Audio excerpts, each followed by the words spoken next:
comes to eating, I'm number one. So lunch my menu is kind of large. 5 hamburgers, 3 shits kebabs, 2 large cokes, 1 slice of cake, and I'll eat it all down in just 1 take. An ice cream sundae with all the trimmings, yelling for more, cause that's just the beginning. To let the food scatter, my teeth will chatter, eat anything on a soul food platter. Hello, Internet, and welcome to another episode of The Sea Show. I am apparently becoming your regular play-by-play commentator. I am Riddler, saying, blah. I'm Liquid Nation saying, holy fuck this spade! This is Rattan saying I am way too addicted to Star Wars The Old Republic. You're way too old as well. We also have Ali with us. Say hi, Ali. Also Need for Speed! Too fast! Indeed. So, Raw. Oh, it was Raw so memorable I don't remember it. I think Raw was quite good. I can't remember. Well, that's why we're going to go through it, so you can remember the awesomeness that was this Raw. I only remember this stuff when we do the recaps. I watch it and then pretty much... Raw was pretty good again. Yeah. SmackDown, not so much, but Raw, yes. I enjoyed SmackDown. Honestly, actually, this week's SmackDown was better than it has been the past however many weeks it's been sucking. Okay. So, we start off with Raw, we get the recap from last week, showing John Cena crossing paths with CM Punk, and him kicking Lawler in the back of the head. And then it opens up with Michael Cole and Jerry Lawler, and Cole reads King's tweets, which read, if you're really the best in the world, then you shouldn't have to kick someone in the head. Lawler goes into the ring to explain his actions from last week. You know, he apologized to Punk. He was told, you know, to call Punk the best in the world. He couldn't do that. He tried to leave and he got kicked in the back of the head. So this week he wants an apology.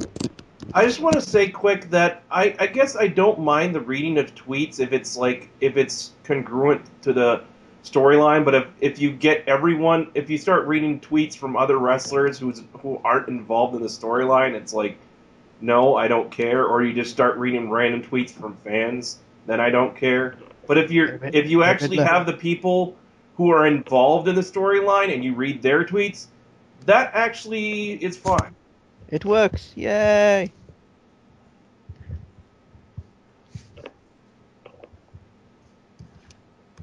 Well, yeah. CM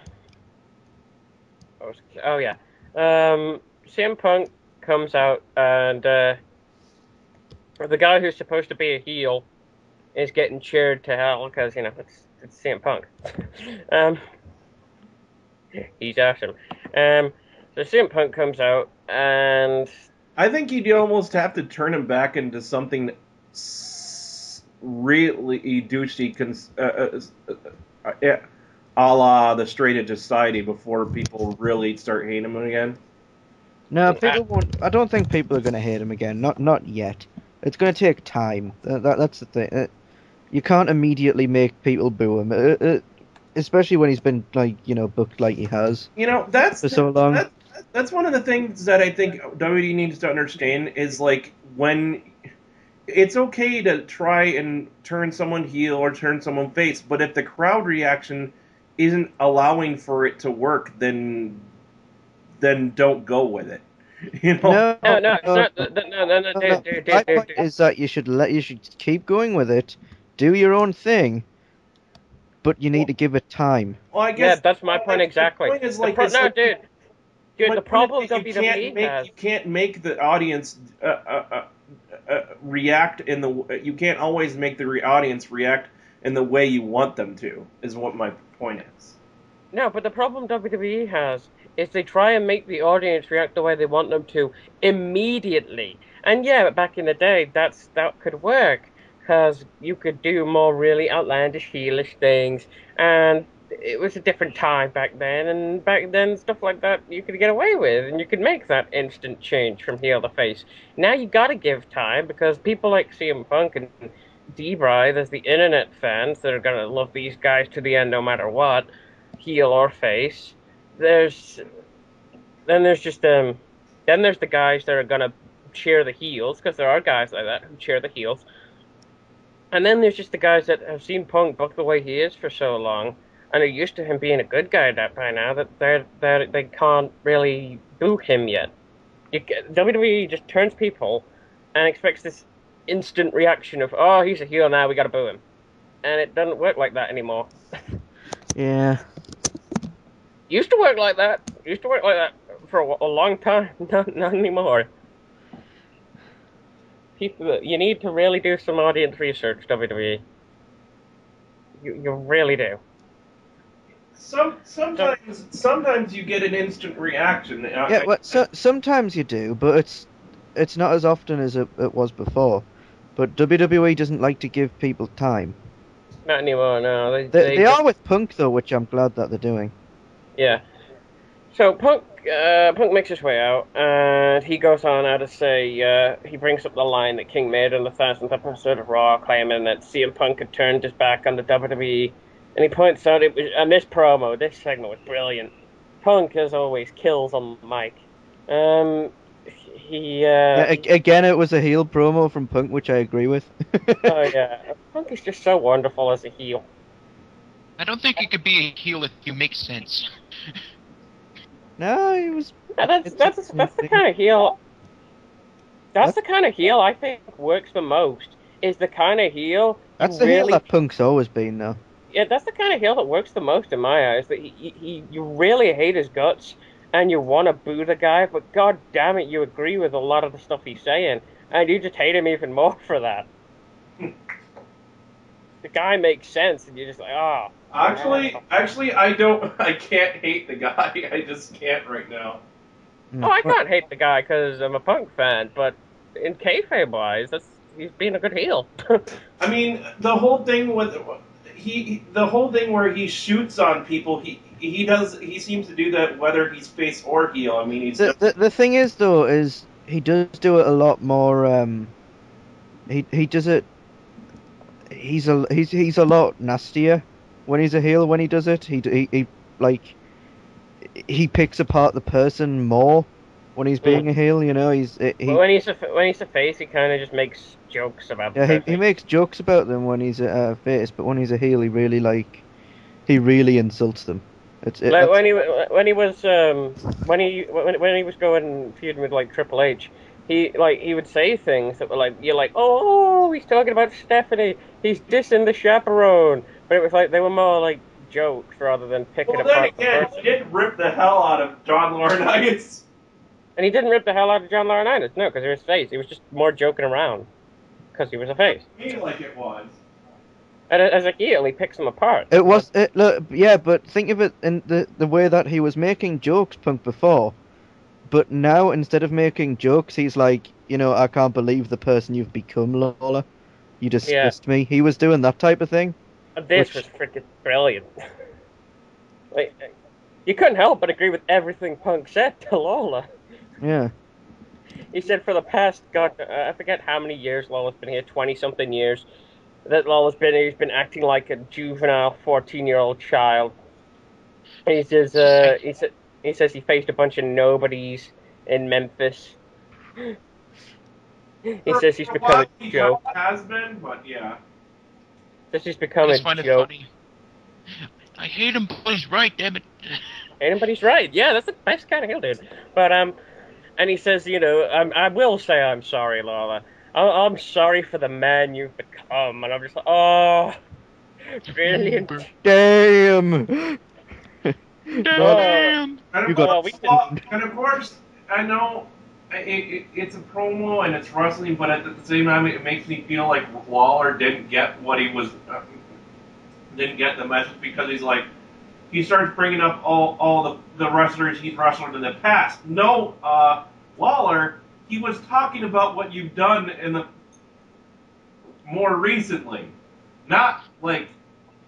No, it was when Punk said that he wrestled a load of nobodies. That's what he meant. When he was talking about Lawler's whole infamous career. how it was basically a joke. Well, It wasn't. It Yeah. wasn't. is that only- really true? Because I'm not so sure. Because I mean, Yeah, dude. He was making fun of Lawler's whole career. That was the point of the promo. He was saying Lawler's whole career was basically a joke. oh, I thought he was. Make more saying like, oh, you're current. No, he's saying everything about Lawler was a joke. He faced nobodies in Memphis, and then he turned into this commentator, has become a friggin' juvenile 14-year-old. And, you know, and he faced a friggin' comedian in Memphis, and basically just become a shell of a former man he once was, which was still kind of a joke anyway. Basically saying he was worse than he once was. And then I guess I'm getting a little. It's just the names that it's just Lawler starts bringing up a bunch of names of Hall of Famers, and it's like, oh, so his career isn't a complete joke. There has been bright spots in his career. Yeah, but as Punk said, like to Lawler, something along the lines like this. Don't quote me on him actually saying this, but something along these lines, like all you need to do to get into the Hall of Fame is sit there and act like a child on the commentary table. And beat up a load of nobodies. And beat up a lot of nobodies in Memphis. So Punk toys with King about the idea of the two fighting and what would happen, as Punk feels he'd embarrass the hell out of King. He says he's either going to embarrass him by beating the hell out of him, or he's going to embarrass him because King becomes too scared to fight him. And Jerry claims all he wants is an apology and not a fight. And Punk can tell it, he can read it on his face that he wants a fight, and tells him to think it over. There's the thing that when he said that, and I was watching Jerry's face through this, I really did not see a lot of emotion from Jerry's face. Yeah, because Jerry doesn't give a shit anymore, dude. Yeah, Jerry doesn't care anymore. He doesn't. He's doing his job, that's it. It's just, okay, Monday, gotta go to work.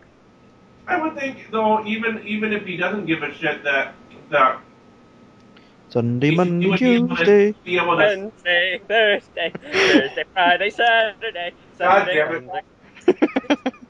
Thank you for reminding me about that, Nathan. So Jerry tells Punk. I thought that considering the stuff that CM Punk was saying, he'd be able to show some emotion. Jerry Lawler showing emotion. That's good. That's like expecting Randy Orton to put on a good match these days. God. Oh, that was good, Rockman. Well, that's like expecting a Ryback match not to be a squash match. By the way, Ryback match, squash.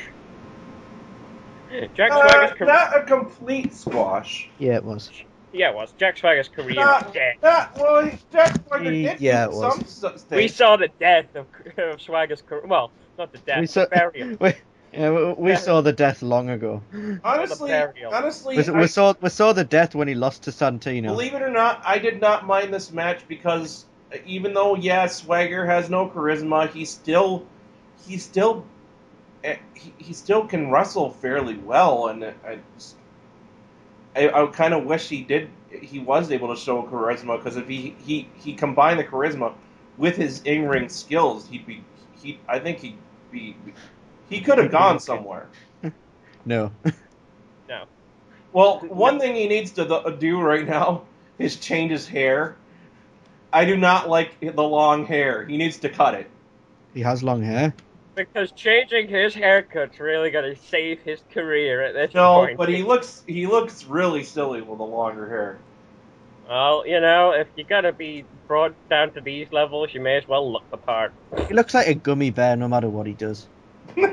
So, Michael Cole tries to get an answer from Jerry Lawler. We get this all friggin' night, and Jerry Lawler will storm away from the commentary table. He did this twice, and I thought, okay, whatever. But, speaking of burials of certain things in the WWE, Divas Division. I was going to skip this match, I really was, but then Vicky Guerrero just decides to come down to the ring before this match starts. And for all the people who do listen to this show, all four of you, who may think I'm sexist because I hate the Divas Division and might just think, oh, he just hates women's wrestling, You can now no longer argue the fact to me that WWE still cares about their division when they send Vicky Guerrero out and tell the Divas to hurry up with their match, yawn during their match, and act disinterested as hell, telling them to hurry the hell up with their match so she can make the announcement because nobody wants to see them fight. You can no longer tell me that WWE does not give a damn. Don't you think this was empowering to the women? You know, honestly, you can say that, but this is the first time in a while that they've actually given the women time to wrestle, and they actually put on. Yeah. Having Vicky Guerrero come out and tell them to hurry up, yawning during the match, just looking disinterested as hell, shouting at them, "Hurry up!" Yeah, that's giving them time. That's not disrespecting the entire division and the match. I'm not saying it isn't. I'm not saying it isn't. It's that the women in the ring ignored her and put on a quality match. Okay. You obviously saw a different Raw than I did, Rapcan, so. Oh God. No, Layla and Natalya can put on a decent match. Yeah, but when WWE doesn't give a crap about their division by pulling this shit, can you please explain to me, people listening, why I should? I'm not saying that WWE doesn't care. I am. To a large degree, they don't. But then here they're giving them time, even though Vicky Guerrero told them to hurry up. Look, the only thing that WWE doesn't give a shit about that I will like genuinely be interested in is the tag team division. That's because there's more than like 2 wrestlers in that. Mm-hmm. And So how many divas have they got that actually wrestle right now? Yeah, 4, 5.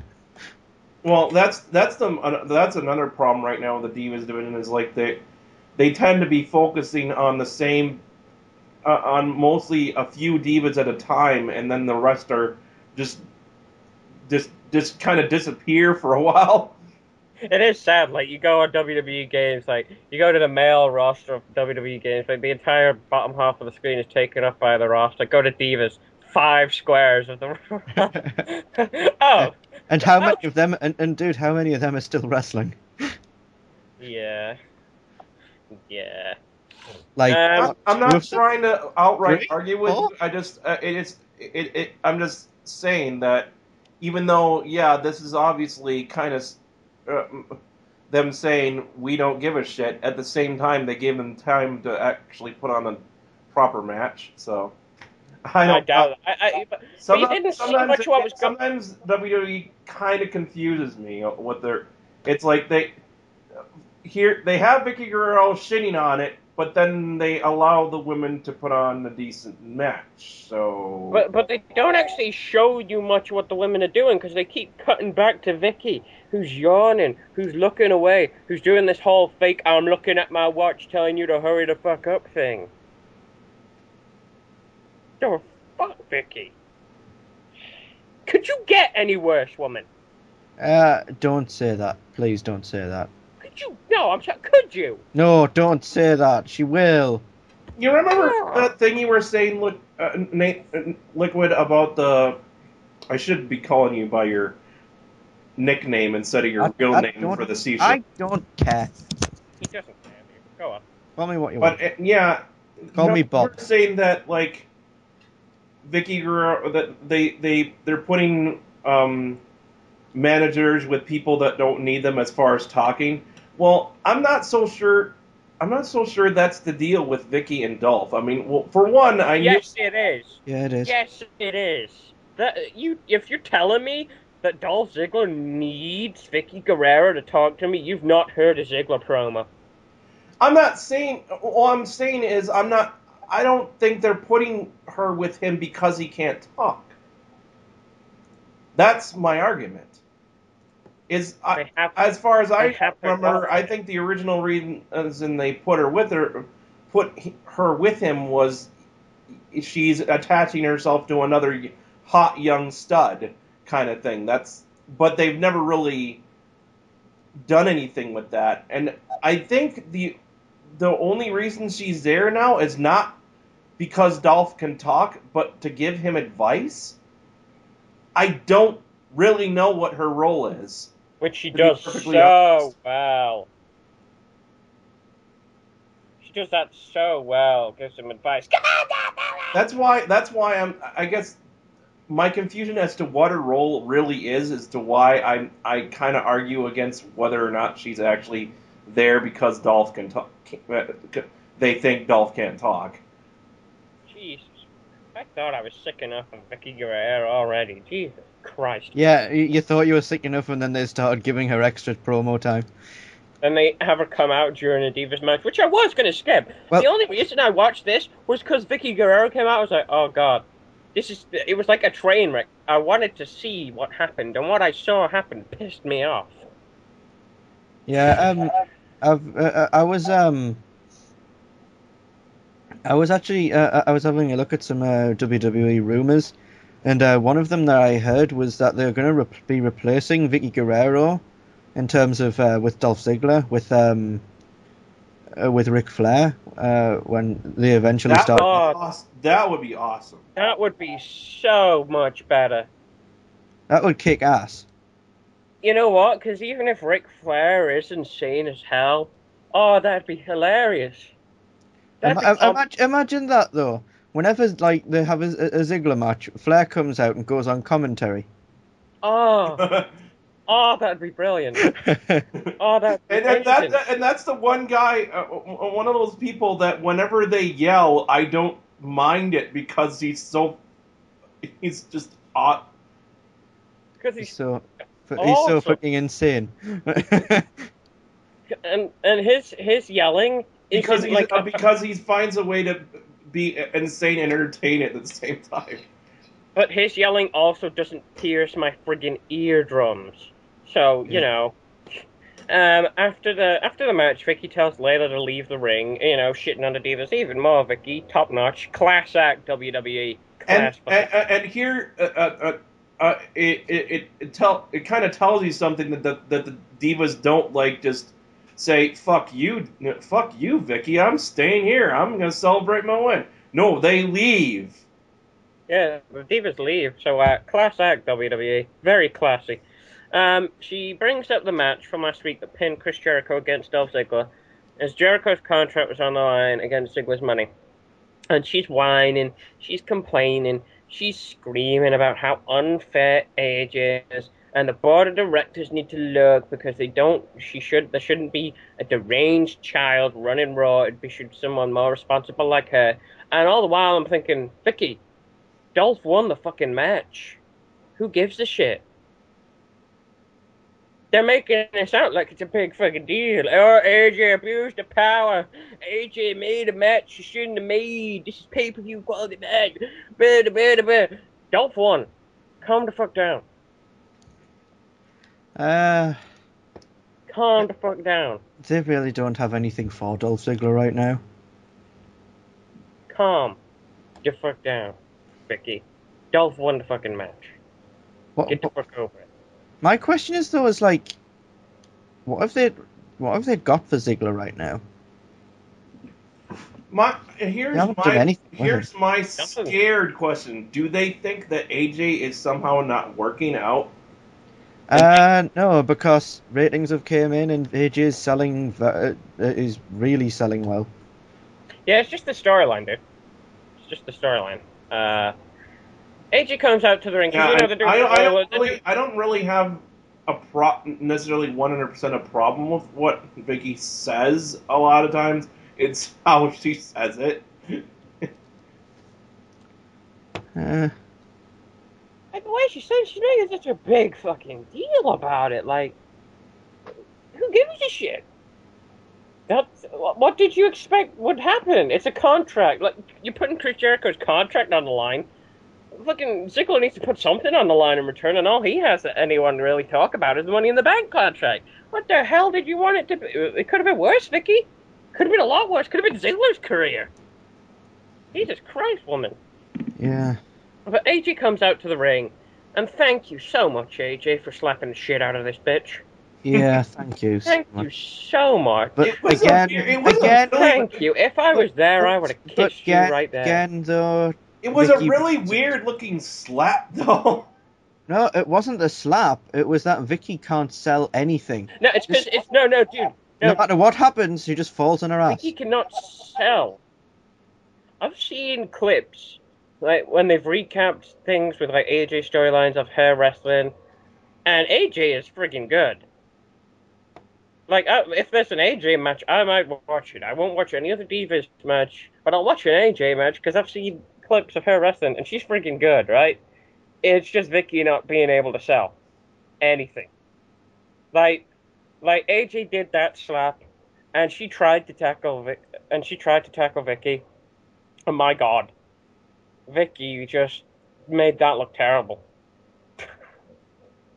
I can only think of a couple reasons that they keep Vicky Guerrero is because she is an instant heat magnet for one, and maybe it's because of She's cheap heat though, dude. She's X-Pac heat. She ain't boo, you're a heel heat. She's boo, get the fuck out heat. yeah, and they don't really see. I'm sure they don't see it that way because they don't care. They don't care if it's boo, get the fuck out heat. They seem to love if the fans give them that reaction. It seems. Sometimes. But you know what? But thank you, AJ. You've gotten a little bit hotter because of that. That's not possible. That's not possible. If that was even possible. The only other reason I can see they're keeping her is maybe because of her, because she was married to Eddie. I don't know. Well, how many years has it been since Eddie's death? If you would, move the fuck on. I mean, Maybe she was fine. She was fine at first, but yeah, I don't know why they seem to give her. You can remember Eddie without putting his wife in there. You can remember Eddie without putting his wife in there. She can remember Eddie without being there. She's there because she needs to financially support herself, I guess. I doubt that. I doubt that. Yeah, I wouldn't mind if she's there. I don't. I just wish whoever, if it's her decision or whoever, if a writer's decision. I don't mind she's there. I don't mind she's there.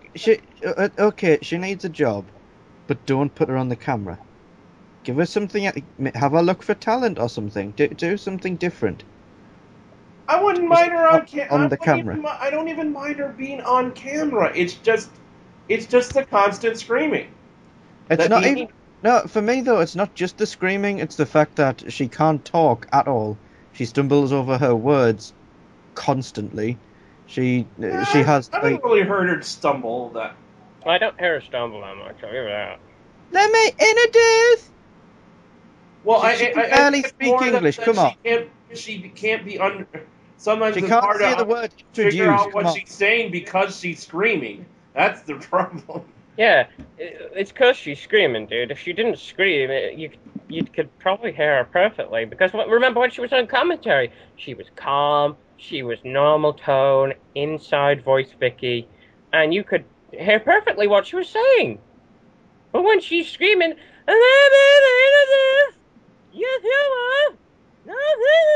I'm surprised. I'm surprised I can honestly make anything out of her promos sometimes. I mean, like particularly this one. I just think she's got no charisma. She can't do anything in the ring, which I don't expect her to. I don't expect her to, but at the same time, why is she in a fucking wrestling ring if she can't wrestle? If she's gonna be a manager, she can't talk. If she's gonna be a manager, tone down the screaming. Yeah, but she has no charisma at all. I think the point of a manager is to replace someone who to help someone who doesn't have charisma, and she doesn't have any at all. She can't talk. I didn't mind her at first with the whole general manager thing. I didn't mind that. She was overexposed, but I didn't mind it at I first. honestly but would rather have that than this. I didn't mind it at first, because, yeah, that was at first, and, okay, this is okay. But you need to change things up a bit, Ricky. Doing the same thing again and again. It's shown in the past with many people doing the same thing again and again. Ends up getting the people to really hate you. Not kayfabe hate, really hate. It's circa John Cena, circa Randy Orton, circa Sheamus. Doing the same thing again and again. Can we move on, please? Yeah. So I think we've spoken about Vicky Guerrero enough today. Yeah, so we move on from that to get the most hilarious thing of the night.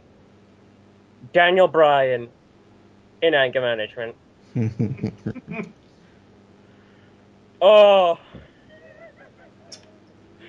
this whole sketch was brilliant. Oh, we show footage. This is the first part of the anger management thing, and we're introduced to it. And we get this guy, and I think this is the first one, or it might be the second one. No, it is the first one. And he's introducing everyone, and Daniel Bryan's saying basically, I couldn't be calmer. Couldn't be calmer. And then this kid comes in wearing a goat mask, and he flicks his shit. It's like, is this it was just me that thought that was the most surreal thing. Well, they're just sort of like they're in the middle of a meeting, and then they just like look over, and they're just there's just a child standing in the doorway with like a goat mask on, and everyone just like, I was just like, what the fuck? What? He's like, who set this up? Do you think this is funny? Was this you, Doctor? I just had a thought. Someone. One of the kids, maybe one of the people in the anger management class, suddenly goes, "What the hell's wrong?" Oh my! And starts like putting their fingers up in a cross. Are you a Satanist? Give their kid a goat mask. It's like, I do not have a goat face. I am handsome. And he calls the kid a little brat. And then Dr. Shelby walks over. And he's just like, this is my son. And the kid, unfortunately, the kid is not selling this. He's just grinning the whole time, unfortunately. He's corpsing the hell out of it. That makes it funnier. It's like the kid's corpsing. And he's just like, I think the kid's name was Richard. He's like, this is my son. He's in a production of Noah's Ark. Richard, this man is very sick and needs daddy's help. Don't get upset. This man's very sick. This man's very sick. Daniel Bryan just walks away very awkwardly. Oh my god. All of a sudden, Daniel Bryan sees the goat face. Get behind these! Get behind me, Satan! I don't know. Oh, Daniel Bryan. This whole thing was hilarious. This is my son. He's in a school of Satanists. This is how you do comedy, WWE. Santino, take a look at this. Take notes. This is funny. You ain't. This was funny. You ain't. Take notes. I've enjoyed Santino's Senior, but yeah, last week was just. You've enjoyed Santino? I've enjoyed some of his stuff. Yes, I've liked Santino for a long time. Last week was creepy as fuck, dude. Yeah, I'm sorry. Santino. I've never last week, enjoyed Santino. I've always thought it was shitty, fucking bottom of the barrel American humor. Yeah. Yeah. We with the more refined British humor, we kind of didn't get that. But I guess you Americans should buy into anything. No, Fair last enough. week was just what the fuck? What was that? So, Michael Cole reads a tweet from CM Punk which read, I know he's just a commentator, but to help out Jerry Lawler, if he's man enough to fight me, I'll let him throw the first punch. And And then Lawler does the first time where he kind of flips out and he just decides, I'm going to slam down my headphone, I'm going to pick up a mic. And I think he actually stands up on the commentary table for this one. It might be the second time, but I know one of the times actually Lawler, stands. why do you need to stand up on the commentary table to like... I'm like, is he going to pull a CM Punk here? What the hell? But no, he doesn't pull a CM Punk. He just stands on the commentary table. And he points out how his illustrious wrestling career, he didn't face nobodies as he took on men like Jesse the Body Ventura, Harley Race, Jack Briscoe, Bill Dundee, superstar Billy Graham. And you can tell how much the crowd knows these people by the reaction. The crowd has no idea who these guys are. The crowd's just kind of like, whoo! That's where that kind of relates back to that little comment I made about he didn't always face nobodies. Like, we know who they are, because we're wrestling fans. But a lot of people in there are kind of casual, or they're modern-day wrestling fans. They're not the hardcore, we know about the legends and the past. We know about the kind of modern day, and stick with the modern day. And when you're mentioning Jesse the Body, Ventura, and Harley Race, the reaction is just, who? Who? Who these people? Why do they have such strange names? And Lawler says these are men who he feels were great men, and he's not sure how long CM Punk would have lasted with them.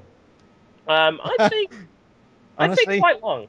Honestly, Punk would have probably been the main guy then.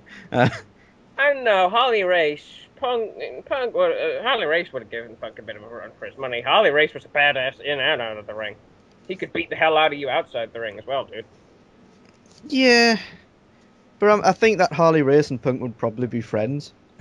Probably. Probably. He points out how he had a lot of respect for Andy Kaufman, who was one of the greatest comedians of all time. Why did you mention him? Why did you mention Kaufman? Why did you mention that? I mean, like, I know Punk mentioned it, but come on, dude. You didn't need to mention that wasn't really a highlight of your career, Lawler. He tells the WWE Universe that he's never backed down from a fight as he accepts the challenge to go one-on-one tonight with the champ. Then we get John Cena versus The Miz. This was okay. But once again, we're taking our mid-card champions and putting them against the higher guys on the card and having them job. Yeah. Yes, they are. This was an okay match, good match. Miz was good in it. Cena was okay. He was doing Cena stuff. So, Miz was good. But yeah, he drops to Cena. And meh. The match was okay. Why did they have Miz versus Cena here? I don't know. They can put on a good match together, but Cena needed a match because it's Cena. It's Cena. Yeah, I guess that's the only thing is because they wanted to make sure the kids saw Cena. That and because the pay-per-view's in his hometown, they obviously want to build him up as the face. So they obviously want to put him on TV a bit more. Do you really need to build the guy up? Do you really? That's just the thing with hometown guys. When the hometown thing's coming up, you'll see people start to get built up that don't really need it. Like when Alberto Del Rio was going to Mexico, I think they put a title on him just for that one point, and then they took it right back off him. Like, that was pointless, but okay. Because he's the hometown hero. We gotta make him look good for the hometown. Even if they lose, we gotta make him look good. I hate that. Why do they have to pander to the hometown audience? I mean, did they forget that, millions of people watch this show? They have to pander to the hometown. They just feel it's a need, dude.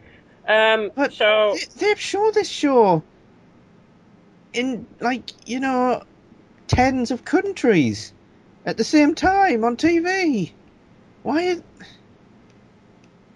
do they have to pander to a town? It's the whole thing. If you're in that town, I guess you have to. But dude, they're dubbing crowd noise anyway. Why would they give a shit? I'm gonna really laugh my ass off if in his hometown they just give Cena shit. I really am. They will. I really hope they do, just so I can laugh. They're going to give Cena shit, I'm telling you. Oh, yeah, Not well. because I don't like Cena.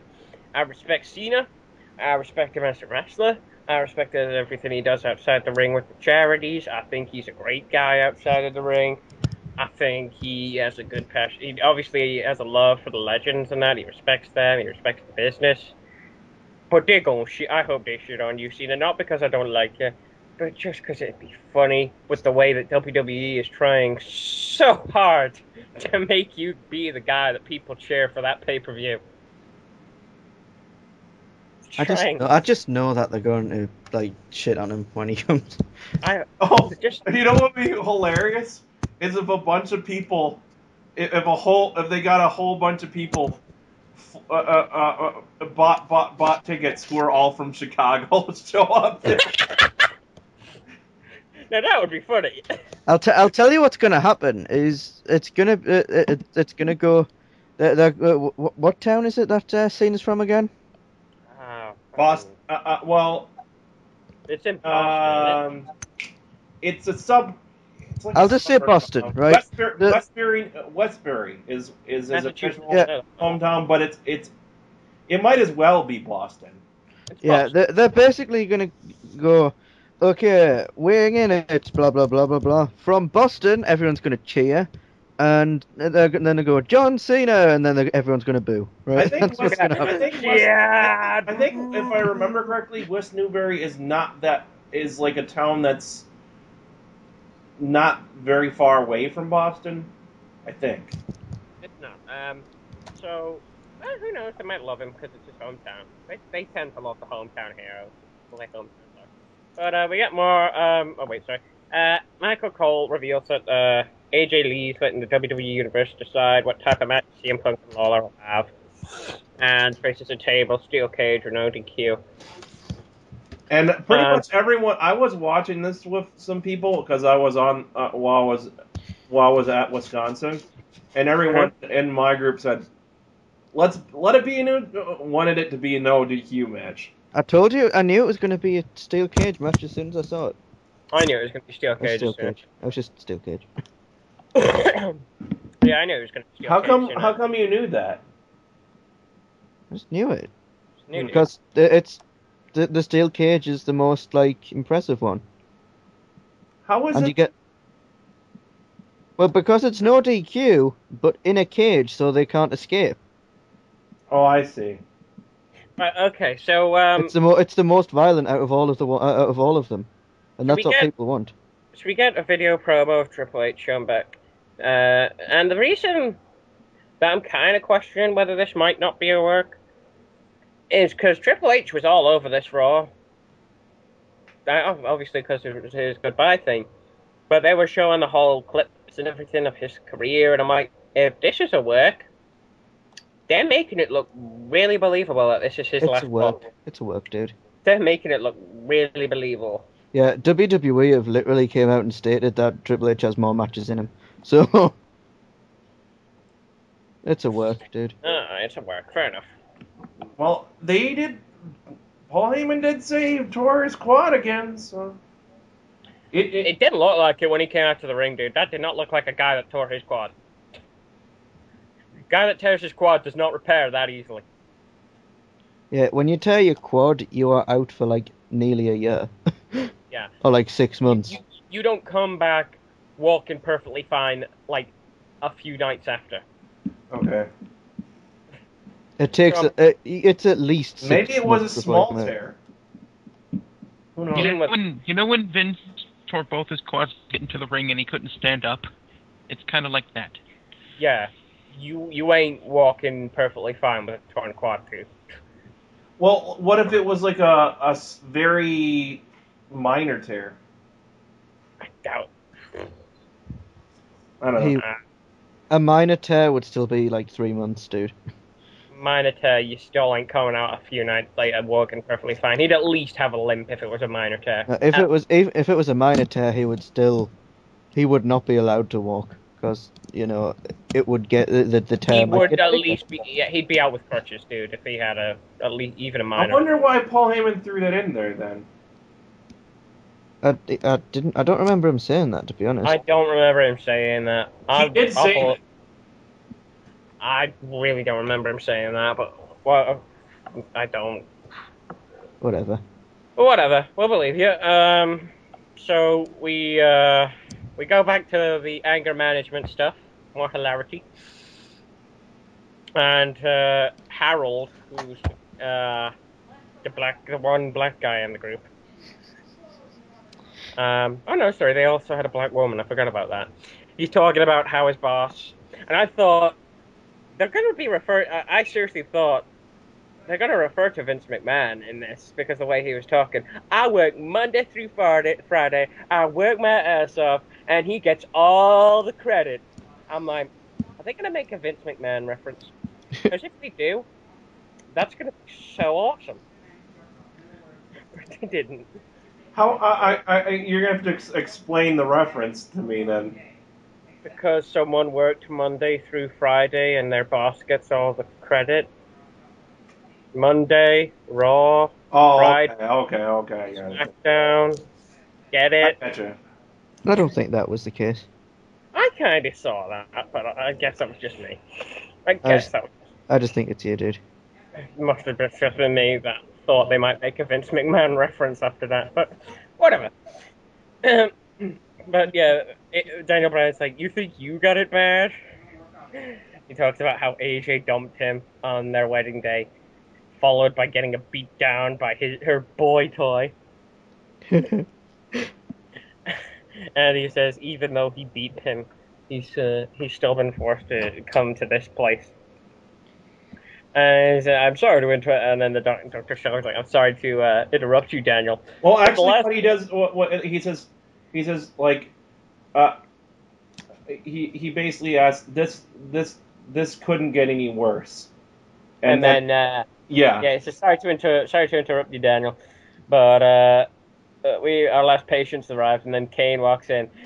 Dennis is like, no! You have got to be kidding me. You see, Harold, this is what I have to deal with on a daily basis. This is what I was talking about. I just had to laugh. And now, I love to hear, this is what, I thought that was a bit weird, but it was hilarious at the same time, that the minute Kane sat down, Daniel Bryan acted like was nothing, but almost everyone else just started backing the hell up. Daniel Bryan's just sitting there looking at him, and everyone else backs away. Daniel Bryan's just depressed. Right, everyone's scared. Then we get Santino and Heath Slater, and what the hell happened, WWE? You gave Heath Slater a win, and then you have him lose to Santino? That's exactly my thought. It's like you have him win against Sin Cara, who is definitely higher on the card than Heath Slater. Then you have him lose to Santino? I mean, who's definitely higher in the sort of higher in the card, and who's definitely a guy higher in the card, who's fairly high in the card in a way. But then mid card. But then you have Santino, who I guess is mid card, but it's kind of hard to just think of him that way. Yeah. I don't know. Well, I guess my point is Sin Cara is a much more difficult opponent than Santino. Let's face it. I mean, yeah, Cody helped him last time, but still. Do you want him to job or don't you, WWE? Make your minds up. No, they're not going to.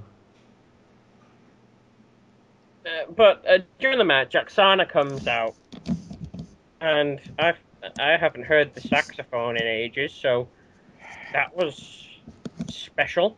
Oksana comes out during the match. She threw up the Cobra hand gesture and pouted her lips, and that prompted Santino's Cobra. She is such a whore. She is mugging to fucking Santino's hand.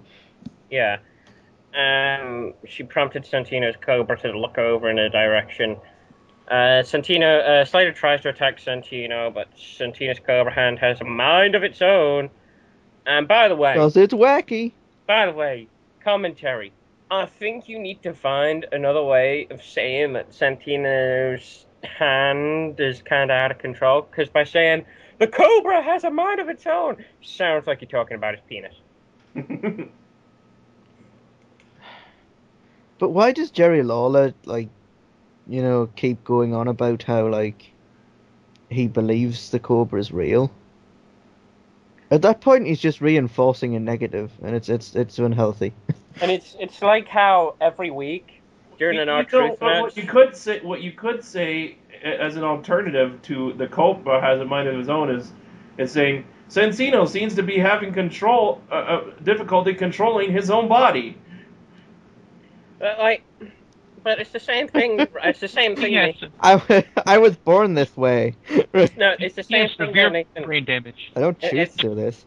It's the same thing there, Nathan. How in every R-Truth match, Michael Cole has to ask every single commentator, "You don't really believe in Little Jimmy, do you?" Every R-Truth match. And every single time, Jerry Lawler's like, "Of course, I see him right there." Of course, he's right there, Cole. Can't you see him? Every R-Truth match. You don't really believe in Little Jimmy, do you? Of course. I'm like, yeah, that running joke that you guys are doing, kind of getting old. Kind of got old first time you did it. Kind of being old, and, everyone's left the station. Kind of crowd wants to go home every time you make that joke. Hmm. So, yay, Santino defeats Heath Slater, and then the Cobra chases after Oksana. Yay. The Triple H countdown continues, because Triple H had to be slapped all over this Raw. Which, fair enough. Guy is doing a kayfabe retirement. So, I guess you wanted to make it look real, so... Yeah, okay. Whatever. To be fair, I don't think he's going to wrestle for a long time. He might just be wrestling. He's less all than over the before. TV because he's taking over the operation. So when he retires, of course, he's going to make it a priority. Sure, all the show is focused around him. So, Brodus Clay. I have to be a cynical bastard about it, don't I? Hold on. This match brings the debut of the smuggest team in the universe. This was awesome. It is glorious. Oh, this couldn't have been better. Brodus Clay and Sin Cara come out. And Damien Sandow comes out. And he's happy because he's finally found someone who he can have an intellectual conversation with. Cody Rhodes. And Cody Rhodes comes out with a mic. And he cuts a promo on both Brodus Clay and Sin Cara. And they're both walking together in unison with just this swagger. It's just so beautiful. They've both got this smug look on their face and this swagger. And it's just wonderful. This needs to be a team. A permanent tag team. The Team Smuggy Smug. Smug doos. Oh. Smuggy doo. Smuggy doo. Oh, this team needs to be put into the tag team division. Make them the champs. Team intellect for the win. Dude, make them the champs. Make them the tag team champs. They might actually add prestige to those pennies. Oh, that was just glorious. So glorious. Unfortunately, they lose because Cody's still obsessed with masks. And whatever. Once again, here's another incident. Similar a little bit, not complete, not as obnoxious, but similar a little bit in the way to Michael Cole and Daniel Bryan when he was shitting on Daniel Bryan. He's not shitting on Cody here, but it's like the story. It's almost like as if the story is so weak that Michael Cole can't even support Cody and his obsession with the masks. Yeah, I really don't like this storyline at all. I don't. It's wasting good talent. Completely wasting it. Then we got Triple H's greatest hits. Well, thanks, we needed that one. And we get the R-Truth match versus Daniel Bryan. And oh wait, no, sorry, missed the final segment of therapy. The final therapy segment, and Dr. Shelby's like, Kane, can you please take the mask off? And he takes the wellness mask off to reveal his other mask, and everyone's just like, okay. That was hilarious. Could you please share your past with us, Kane? Start from childhood. And Daniel Bryan's just like, this is not a good idea. This was brilliant. And this was brilliant. They have Kane talk about his childhood, and they do the whole fading through time thing when a person's talking, like in movies, when a person's Time talking. skips. Time skips when a person's talking for really long periods of time. It skips through parts of the conversation, and some of them were just hilarious. Well, I went through mental institution for mental institution until I finally came back and buried my brother alive twice. I had a girl. X-Pac impregnated me. I had a girlfriend named Katie. I had 3 abortions. I had a girlfriend named. Riddler has no idea what we're talking about. He has no idea what that was. That's why I'm just moving on. So I had a girlfriend named Katie Vick. That didn't turn out well. I can't believe they actually had the balls to bring up the Katie Vick angle. My father turned out to be Paul Bearer, who I locked in a meat locker. And for some reason, I have an unhealthy obsession with torturing Pete Rose. No, I was so glad. A lot of people in the audience had no idea what the hell he was talking about. The Pete Rose thing, maybe not, but I was so glad they referenced that. I like that when they reference these things. When they did the whole Mark Henry hand grown up, where they made something completely awful and they made it awesome. Oh, he also mentioned how I also at one time electrocuted a man's testicles. Oh, I also one time electrocuted a man. I love it when they reference stuff from the past. It's like, why is it you do this whole thing where you forget history, but with comedy segments, you'll suddenly remember it? Because that's comedy segments. Because it's comedy segments, I get it, but either remember the history or don't. Don't go back and forth. I'm glad you did it. I love it when you do it.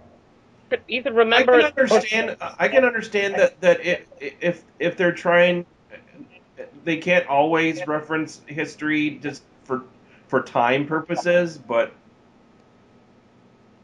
I know, but it's like when Cena said he was going to cash in at 1000th episode of Raw. They were like, I'm sure this is the first time that anyone's ever done this. Rob Van Dam. Oh, excuse me. I was going Rob Van Dam. Rob Van Dam did it before. Rob Van Dam. I guess not only did they not remember continuity, maybe they did this on purpose because Rob Van Dam's no longer with them. Could be. I doubt it. So yeah, the R-Truth match. They actually have Daniel Bryan be calm for a while. But I really liked this. But they referenced the thing of R-Truth not knowing where he was the last time he was in the town. I forget where this Raw took place now. Green Bay. Wisconsin. Green Bay, yeah, he forgot it was Green Bay. No, he said somewhere else was Green Bay, Wisconsin. Yeah, something like that. And he said, he's like, during the match, he's like, yeah, little Jimmy, I know this is Green Bay. I remember where we are. And during the match, he just starts yes chants. Is Green Bay just a section of Wisconsin, or is it an actual town? I think it's a city. I don't know. I'm not sure. Okay. Because it says Green Bay is both a city and a port. Well, because it says later down it's Milwaukee, so whatever. So whether it was Green Bay or Milwaukee. Whether it was Green Bay or Milwaukee, I know he said, "Oh, this is this place." It might be Milwaukee. Well, I don't know where off. I think Milwaukee was the place that he made the mistake with before. I don't know, but No, it's saying further on in the screen cap that this I know was it's saying it's Milwaukee, so maybe, regardless wherever it was, he gets the place right. So he gets the crowd to chant yes, and then that makes Bryan flip out and scream no at the fans until he gets counted out. And R-Truth wins by count out.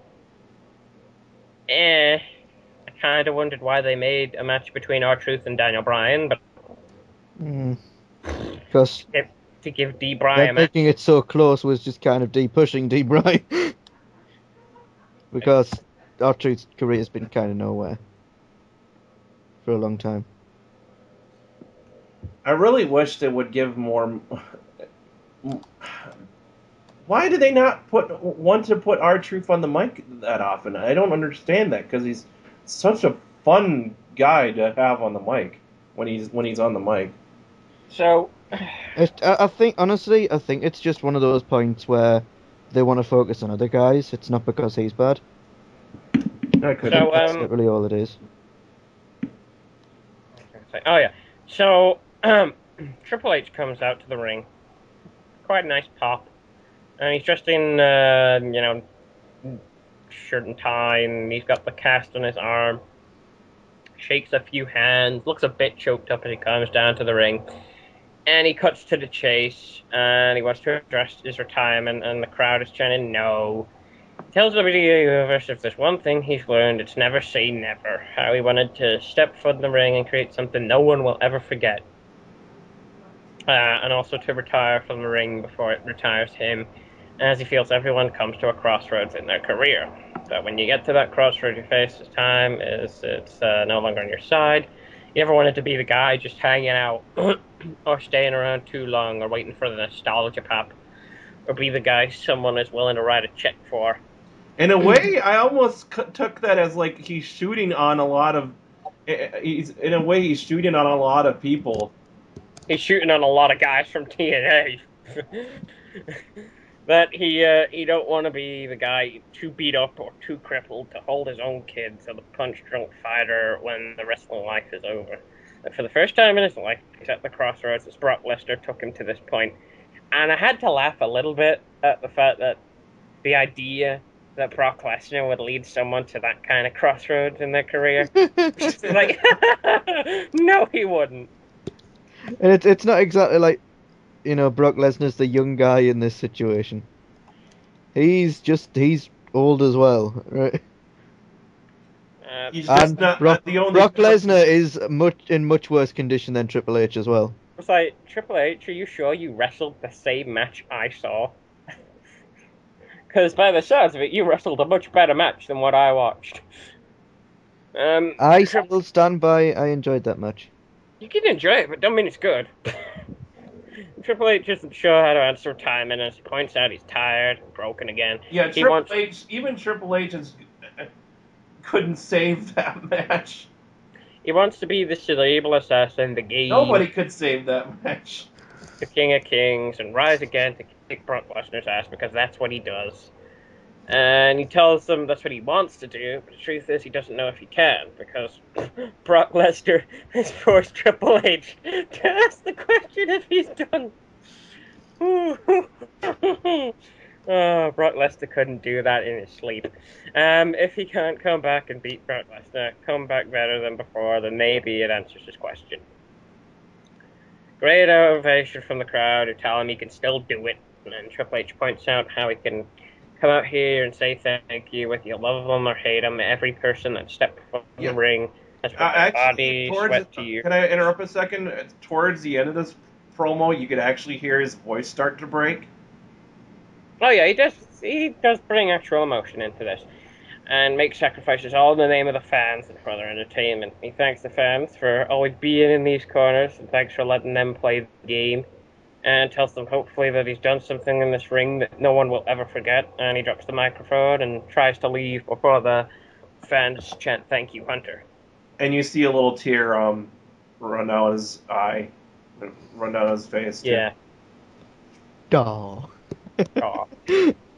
Dolph Ziggler comes out to Chris Jericho's entrance, which I thought beautiful. Dolph, keep doing what you're doing, man. You're an What? Oh. You're an ex. I was seriously. I was like, what? What? He's being. Okay. Well, what I would have liked is if we'd put like I like pretty much Christmas lights. knew immediately when Jericho's music hit that it wasn't going to be Jericho. I knew it wasn't going to be Jericho, but I was wondering what they were doing. What I would have loved to have seen though would have been like instead of having like a Jericho jacket on, he'd put like lights around the Money in the Bank briefcase. I knew Yeah, it. I pretty much knew exactly what they were doing here. Yeah, and he basically points out to everyone how they will never, ever see Jericho again. But he didn't do it that way. He just. I know, he just said never, ever see Jericho again. But I wanted to do the Chris Jericho ever, so fuck you, Roxanne. Sheamus and Randy. I kind of wish he did do the Jericho ever just to mock him. So Sheamus and Randy Orton versus Alberto Del Rio and Dolph Ziggler. Poor Alberto Del Rio and Dolph Ziggler. Yeah, they have to go against the team up of the most boring wrestlers in the company. The guys who you know are going to win. Do I really need to go through this match? Sheamus and Randy Orton, who the hell do you think wins? Really? Really? Who do you think wins, people?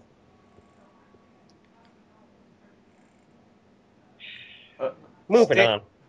Stan won. No. Friggin' Mark Henry came out and World's Strongest slammed everyone and somehow he got a pin. Yeah, that's what happened.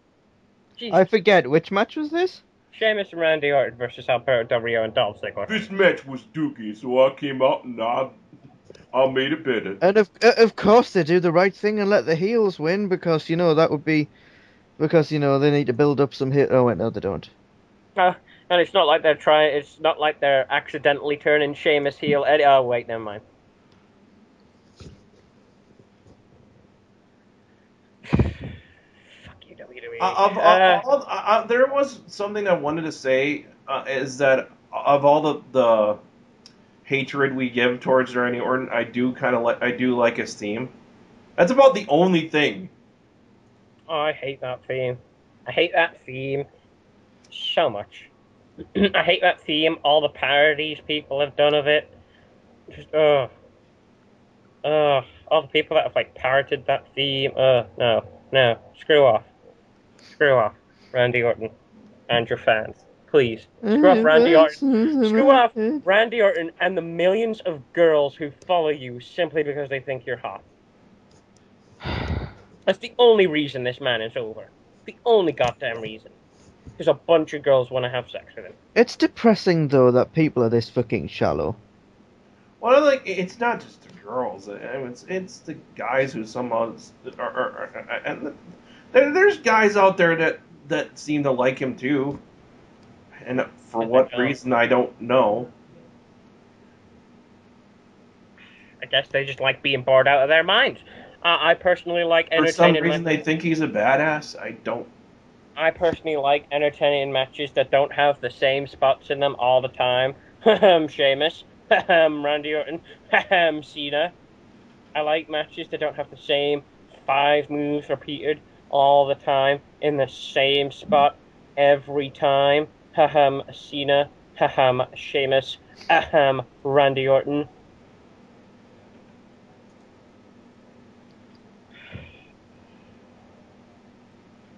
I used to like these people, which is the sad thing. Well, the thing is, they used to care. Used to. I mean, go look back at 2007. Randy Orton was great. Look back, last year, early last year, Sheamus was hilarious, and he actually put on good matches. Look at Cena in the 90s. And early 2000s. Yeah, I suppose. But damn, it's been a long time. Well, at least Cena gives a shit. No, he doesn't. No, he gives a damn about wrestling, dude. He gives a damn about some parts, but I don't think he gives a damn about putting on the best match he can. Well, Had. it's kind of hard for him to put on the best match he can because he's told to wrestle a certain way, so he's kind of restricted. If he's told to wrestle a certain way because the company want him to wrestle that way, you kind of can't go against that because he's a company man, and that's just company men kind of do as the company say. That's why they're company men. Does he not have any pride in his work, though? I mean, really? I know that he cares because I see him do these things, but come on, have some pride in your actual ring work. That's my only problem. Just do something different. Like when, You're over enough to the point where they cannot fire you at this point. yeah, like I remember when there was the ECW One Night Stand, and the ECW fans were shitting on everything that was WWE anyway, and they were giving you crap saying you can't wrestle and same old shit. And then what did you do? You did a wrestling move. You did something that they hadn't seen before. You don't do that anymore. Even then, you give people tidbits every so often, but now it's nothing. Have you become that much of a sellout, dude? I mean, I get you're a company guy, but come on. What would happen if you didn't do what they told you? Are they seriously gonna fire you? They would never fire you. The poster child? No. No. They would never fire you. Went against what they said, dude, and fought the way you wanted to fight. Do what Punk does. Listen to what the guys say when they say this is how the match is supposed to go, and then ignore it afterwards. Yeah. Just put on the best match you can. And like Punk when he did his shoot promo, I said, okay, you can air your grievances, but you need to write to us first what you're going to do. You know what Punk did? He wrote a load of fake bullshit to him and said, yeah, that's what I'm gonna say, and then went out and said what he wanted to say.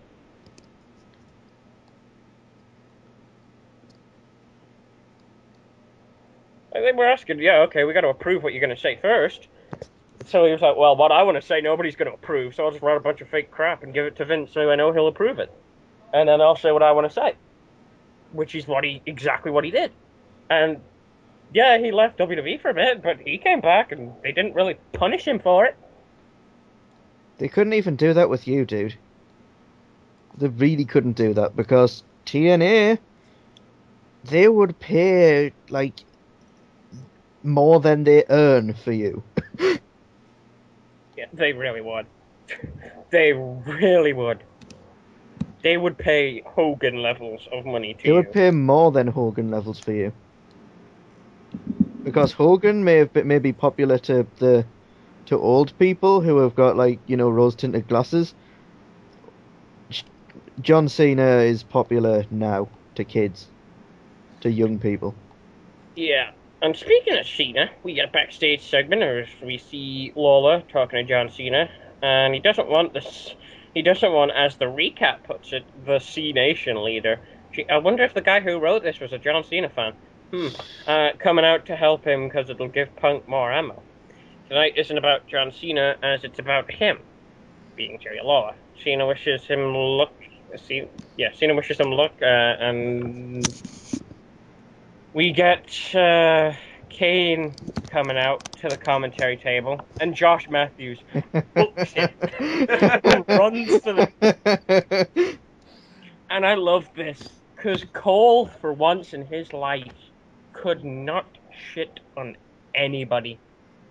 He couldn't shit on Kane, couldn't shit on Debray, couldn't shit on the people in the match.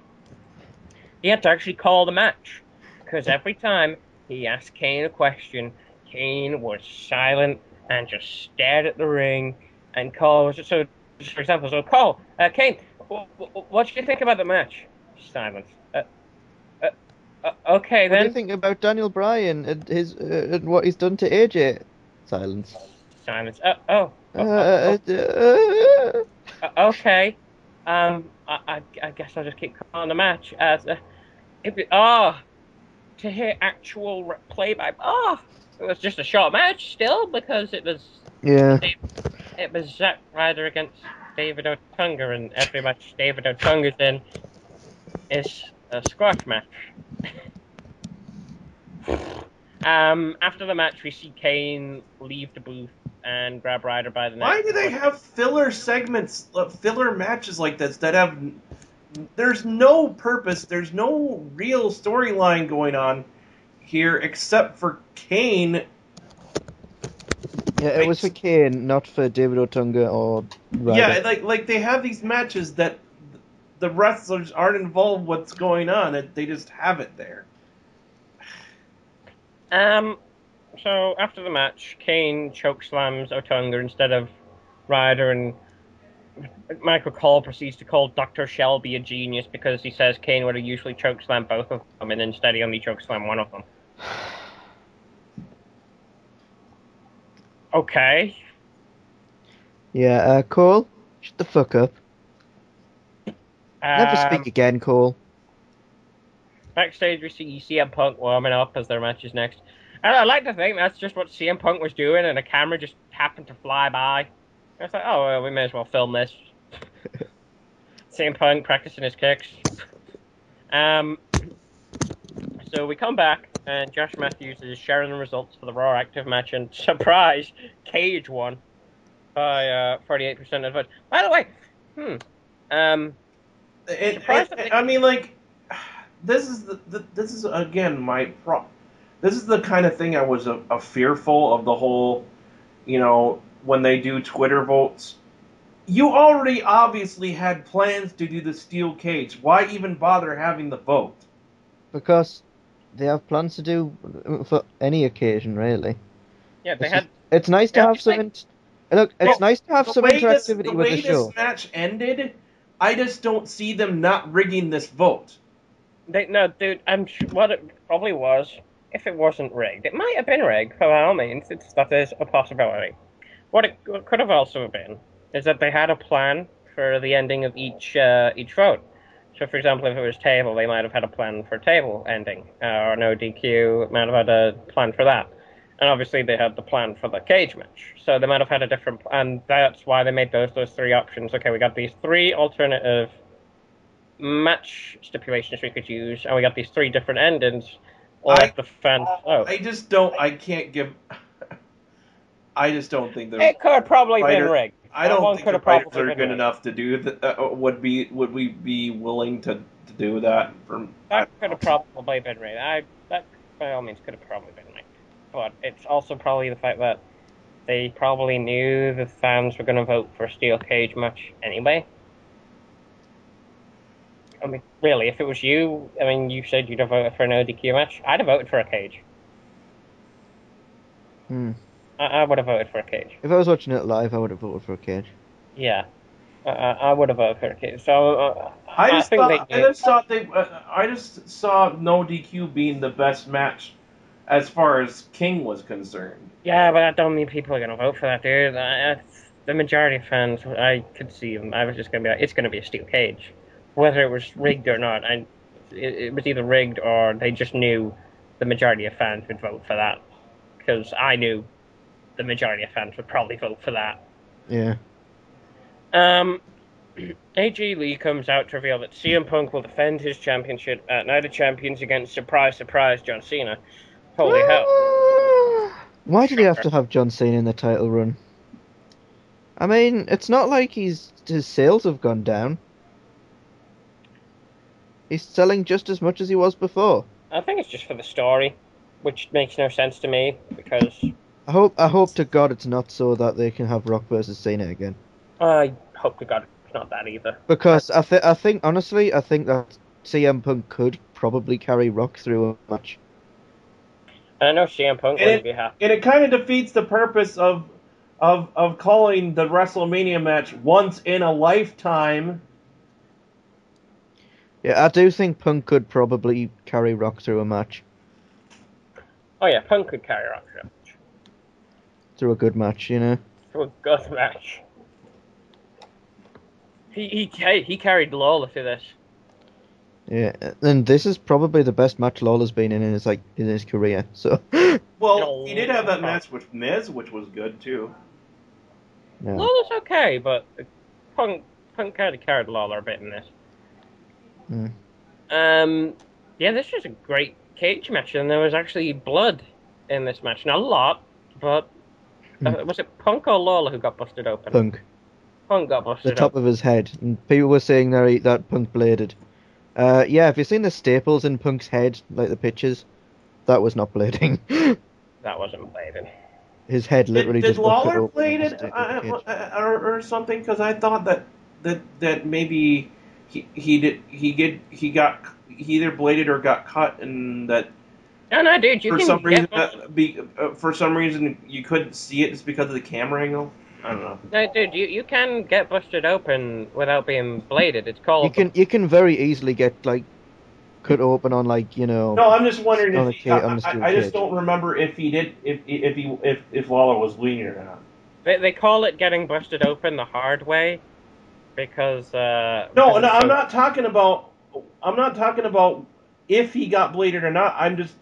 Well, no, I'm not talking about how he got. I'm asking if Lawler did he bleed during this match? Lawler? I don't remember Lawler bleeding. I don't remember Lawler bleeding. That's what I was asking. I wasn't talking about CM Punk. I was just asking if Lawler was bleeding because I don't. I don't. Because the camera angle didn't really allow for them to show if he was or not, so I couldn't tell. I think I heard like Cena say, he busted him open at one point, but I don't think he actually did because Lawler was like face down in the mat. You couldn't see it anyway.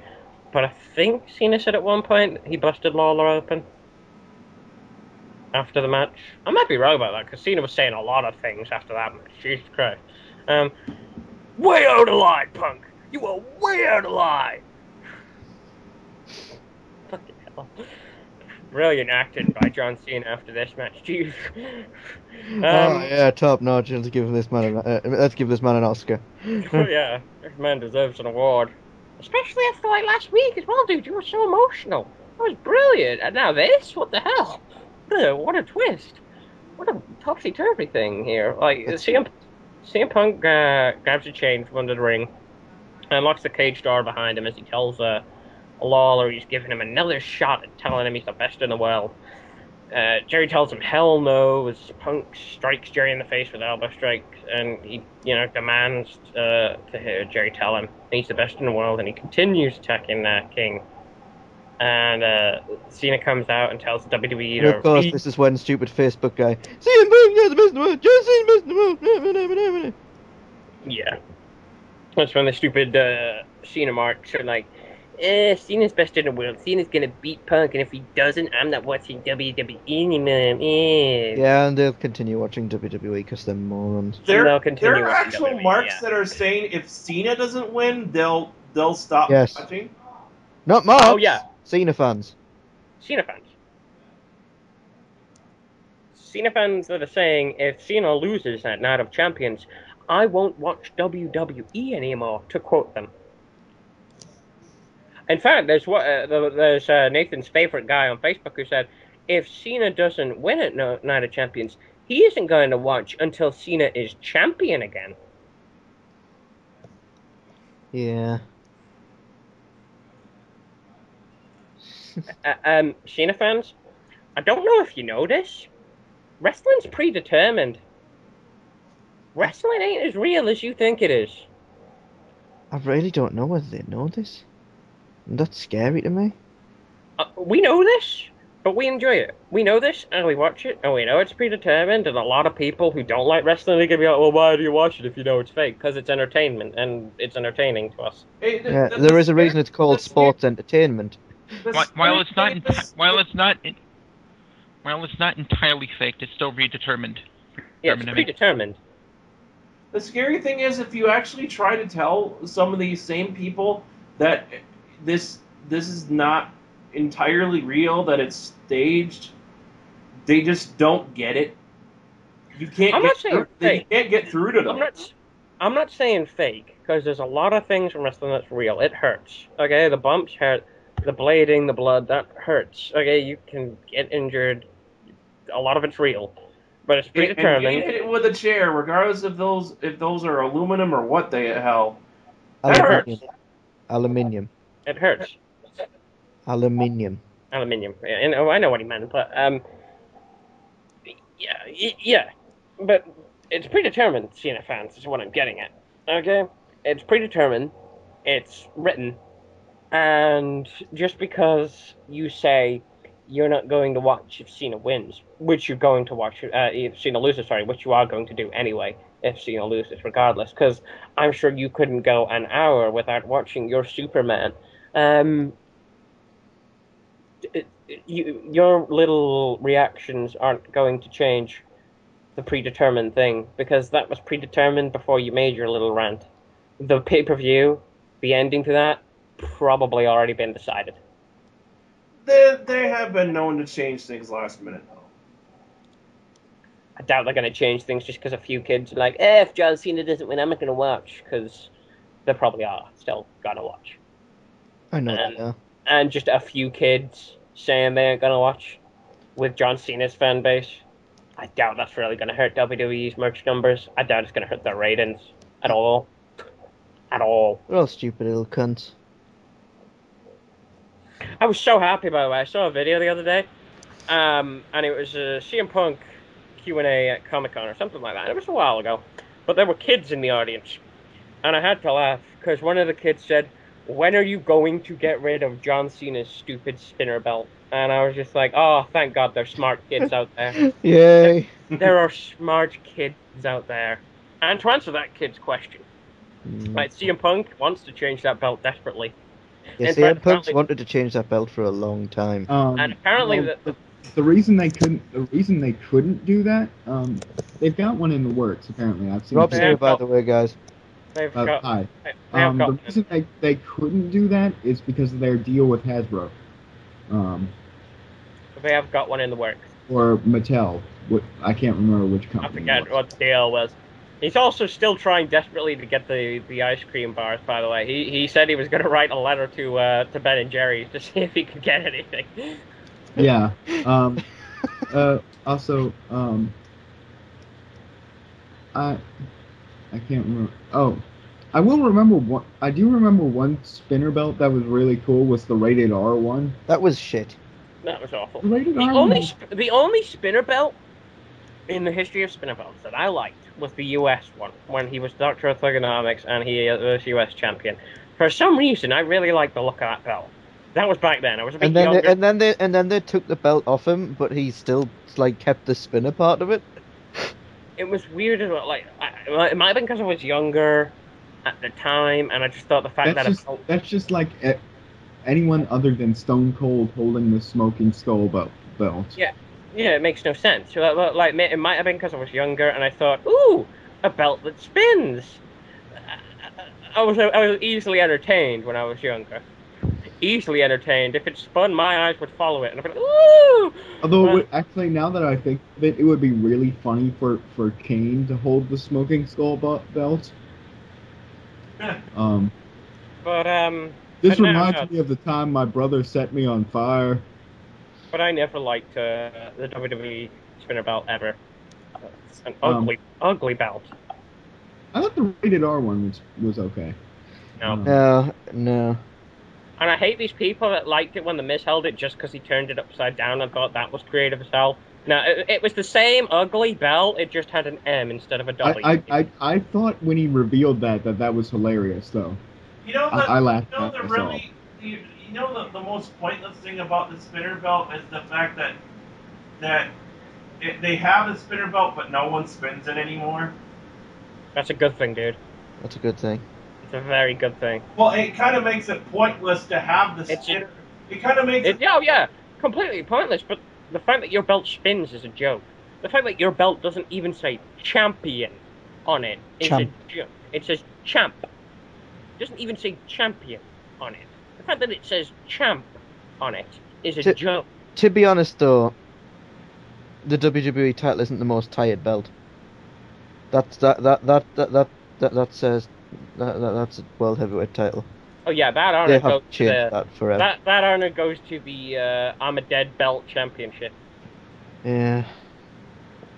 That's how we're going to start off. That's how we're going to start off SmackDown with the I'm a Dead Belt Champion Sheamus.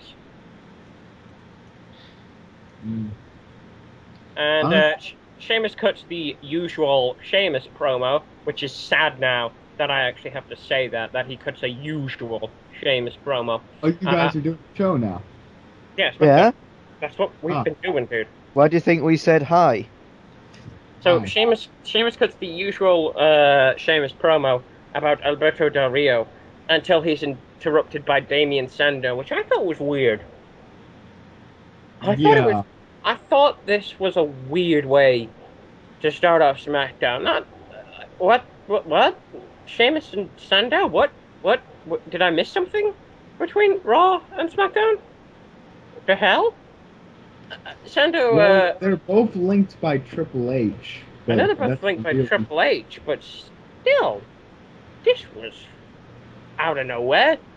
I don't mind it because it's Sandow, and Sandow's awesome. Sandow brings. I still think the best thing ever would still be Ryback and Sandow's tag team, where Ryback No. cuts a promo and then Sandow No. explains what he just No. said. No, No, Rob, that's extremely stupid. that's retarded. That's retarded as hell. Ryback can't Ellie talk. agrees with me. You can shut the fuck up. Ryback can't talk for shit, dude. The fact that you've actually thought of one, the fact that you've teamed up Sandow with Ryback, one, that makes no sense. Two, You're the one who thought of that idea last week. I didn't think of Ryback with Sandow. I did not think of Ryback and Sandow, dude. You know what? I'm just Maybe Ryback ending his winning streak too, Sandow? I might have thought of Ryback ending a streak to Sandow. I didn't ever think of them teaming up. I ever thought of them teaming up was a fucking retard. That just don't make sense. Sandow and Cody Rhodes makes perfect sense, which is what they did on Raw. Ryback? How do you think of that up? How? Sandow brings up the DX segment from Raw 1000 and says he can help Sheamus. Sheamus says he's got a life and doesn't care what Sandow says. And Sandow is basically going on about Triple H. And Sheamus tells Sandow to come into the ring, and Sandow decides to take his leave because he does not want everyone to see the intellectual thrashing that Sheamus would get. And then Can You Dig It, Sucker? Booker T comes out and books a singles match for them. Oh, shucky ducky. Yay? I guess Sandow loses. No, tonight. at this point I was going, no! I was like, yeah. No! I was like, yeah, let's watch Sandow job. God, no! Let's watch Sandow job. Let's move on, please. And again, I have to ask as we go to match one. The hell happened between Raw and SmackDown? When did Cody become obsessed with Rey Mysterio's mask as well? He didn't. And Rey Mysterio has not worn his mask a lot. So, They give a shit about Rey Mysterio's mask. so why is it all of a sudden they're making it out like he's been obsessed with Mysterio's mask in the past few weeks? Oh, Cole was saying this. He said he's taken an obsession with both Sin Cara's and Mysterio's masks in the past few weeks, and I was like, what? And I had to rewind for a moment. He's taken interest in both Mysterio's and Sin Cara's masks. What? Not Mysterio's, he hasn't.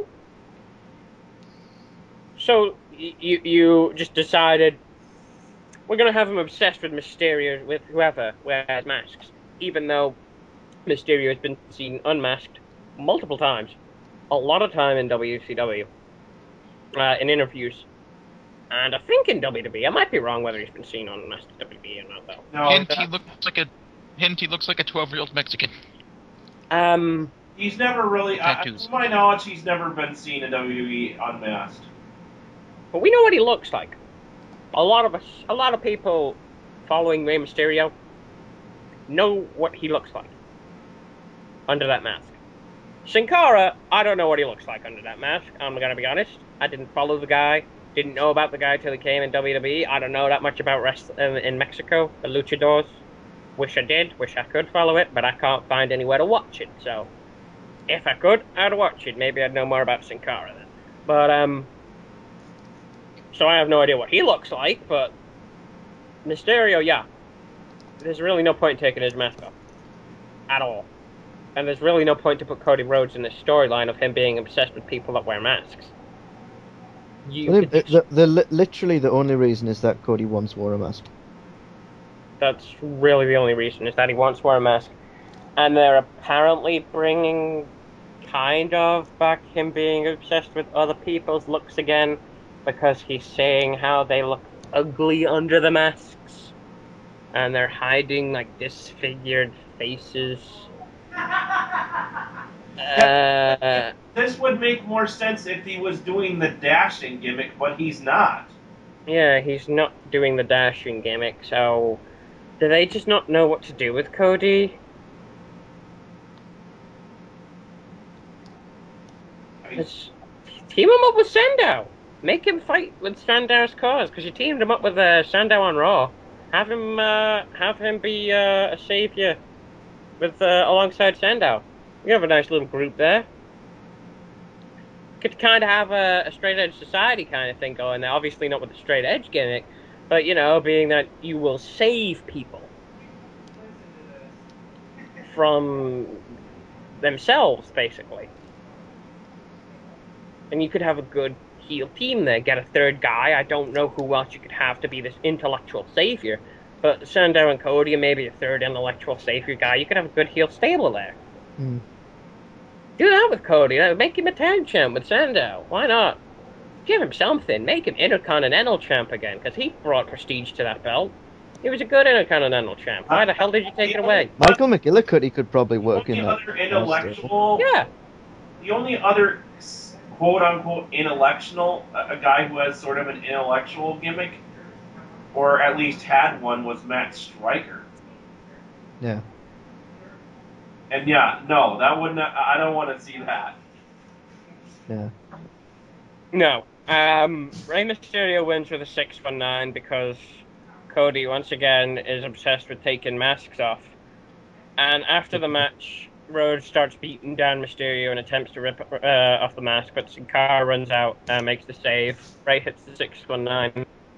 Sin Cara pulls out one of his masks. Alberto Del Rio would work with This was where it got really weird for me.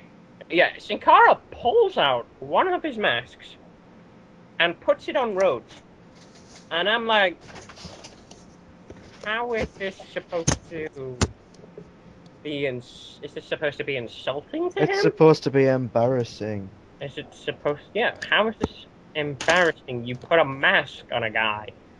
I can get it if he wore a mask and you took it off, because that's the point of luchadors. If they lose their mask, they lose their honor. I respect you by putting a mask on you. If you're putting a mask on the guy, how's that supposed to be embarrassing? Is that... Because it's Sin Cara's mask, and Sin Cara is trying to portray that Cody is Sin Cara's bitch. The only thing that I can make sense out of this is because, like, he thinks that apparently Cody is so obsessed with masks that he doesn't want to wear one himself, so that's somehow embarrassing him. That's really out there rationale. I don't know how else to... I can't figure this out. Yeah. I don't know. I think it's the Cody's bit. I think it's the bitch thing. Maybe. Fine. Match number 2, I skipped. It was the Divas match. I skipped it too. I didn't skip it, and again, this was a fairly decent match, actually. Mm-hmm. Oh yeah, they also... Did anyone give a shit, Rocktan? No, okay. Did anybody give a shit? Were there people getting up to go to the concession stand? Probably. Okay. Were there people getting up to go to the bathroom? Definitely. Did I go and make myself a chicken sandwich with some salt, some lettuce, and a bit of mayonnaise? Yes. Did it taste nice? Yes. Was it better than the Divas match? Yes. That sounds like a really nice sandwich, actually. Okay. Now I want Mayo chicken. We'll move on. So, oh yeah, they also... You maybe want Mayo chicken. They also showed the anger management. Is segment. one thing though. Once again, it's like they give them time to put on a good match, but they end it with the fucking roll up. Don't care. Don't care. Don't care. They also showed the anger management segments again. Forgot about that. We had a recap. Why did they show those segments again? I don't know. I know they were funny, but they were funny once. Don't ruin the joke. I guess it's for people that didn't watch Raw. But who the fuck watches SmackDown and doesn't watch Raw?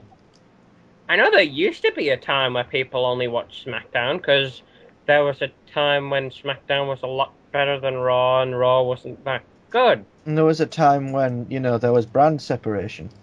Well, there was also a time when SmackDown was on local TV, and so people And who Raw wasn't, yeah.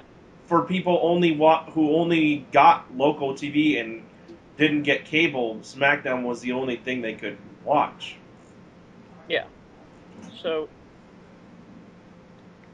yeah. I kind of get that, but whatever. We get a recap of Raw with Punk and Law. I can see that some people might miss Raw or SmackDown for whatever reason.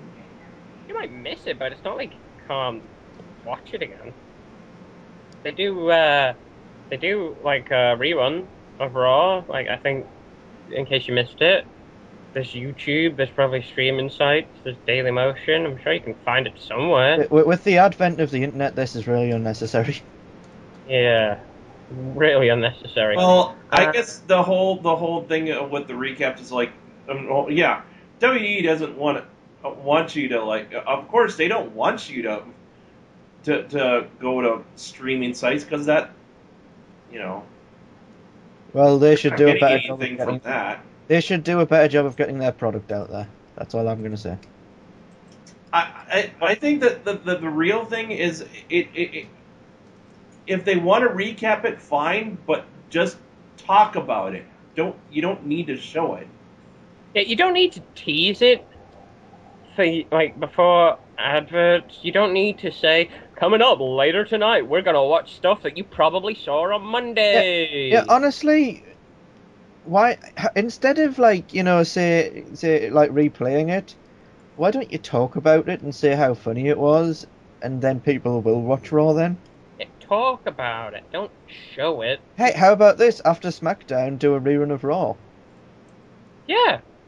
After SmackDown, do you got the WWE channel now, don't they? No, they don't.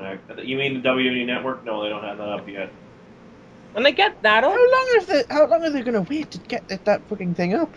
Jesus Christ! It takes a while to get a network up, dude. I know, but it was a long time ago they were pimping it. And you have to pimp it for a long time, dude. Yeah, they stopped pimping it though. I don't know. So they did. Well, I think something happened where they were postponing it. I think, to my knowledge, I think they are actually coming out with it sometime this month. Well, I don't know when they're coming out with it, but WWE Network, when you get that, if you can move SmackDown and Raw to that, which is, I'm imagining what you want to do.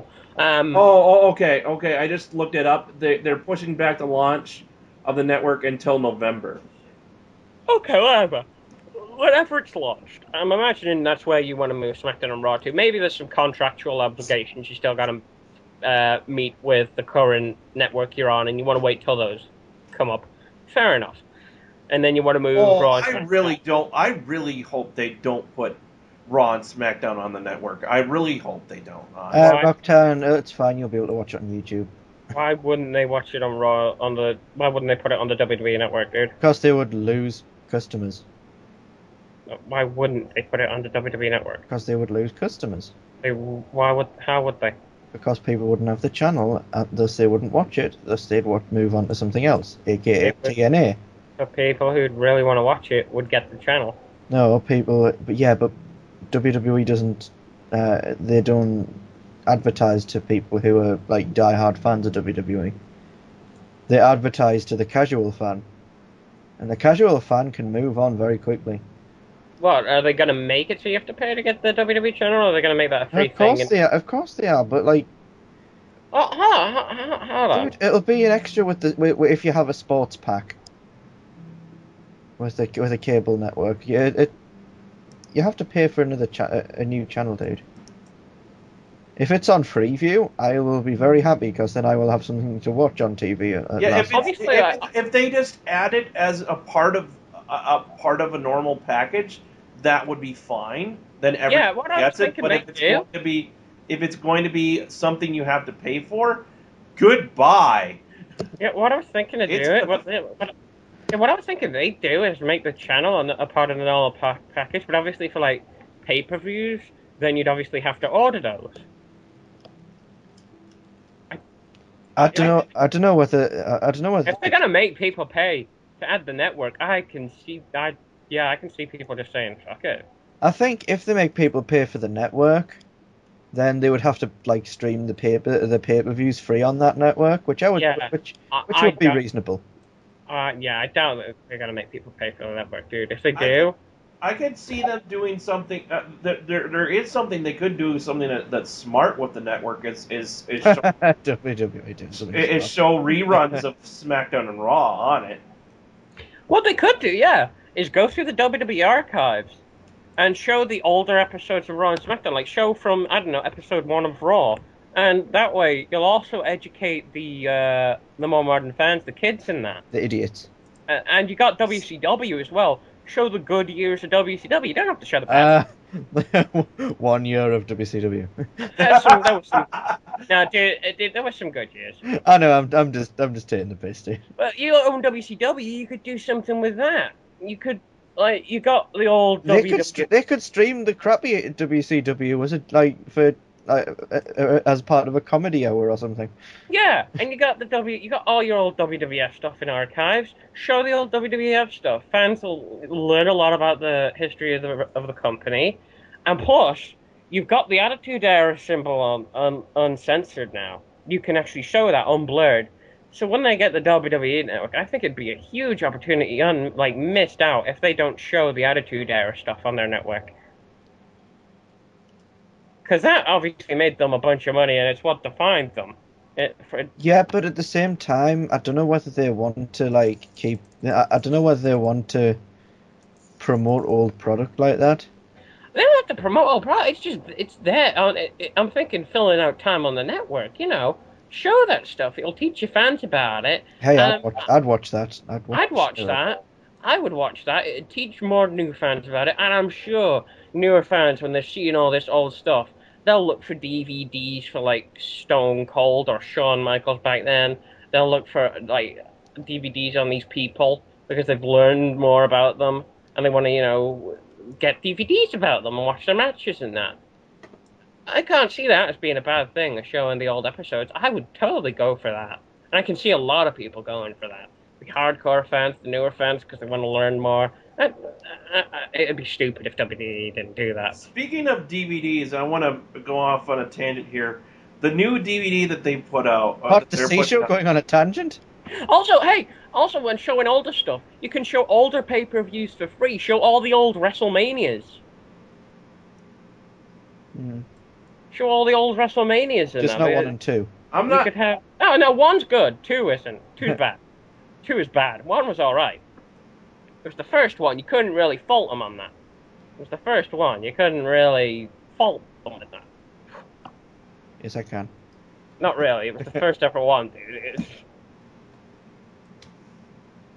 But anyway, I was gonna say that the DVD that they're putting out now is like top 50 greatest finishing maneuvers, and I already just have a bad feeling that as just what some of the finishers are going to be at like the top 10 are going to be RKO. Exactly, they're going to be attitude adjustment. It's going to be shitty finishers around the top. That's my fear.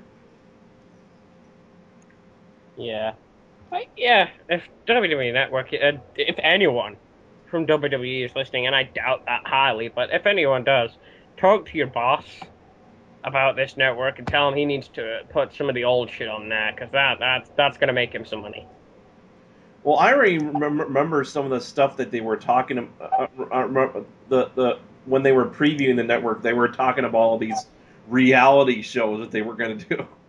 Oh God, don't do that. Like the one Show the actually whole that looked actually that might actually be fun to watch is Legends No. House. No, Be perfectly honest, because I think Iron Sheik was going to be part of that, no. and that would just be, or like maybe he wasn't, but if they put Iron Sheik in that, No. Sorry, no. I'm sorry, that's what I'd do if I had that network. Show the older stuff. You'd get a lot more interest. And people, like the die-hard old school fans, would finally stop complaining, and I'd have something to watch and stop moaning about, it's all PG. I miss the Attitude Era. Give me back the Attitude Era. There, it's on the network. Shut your mouth. That's what I'd be like. Jesus Christ. Have specials and show this stuff. Yeah, Make people... like after the Watershed, show ECW. Yeah, and after you own ECW, this can be the perfect opportunity for you to actually use the stuff that you've bought.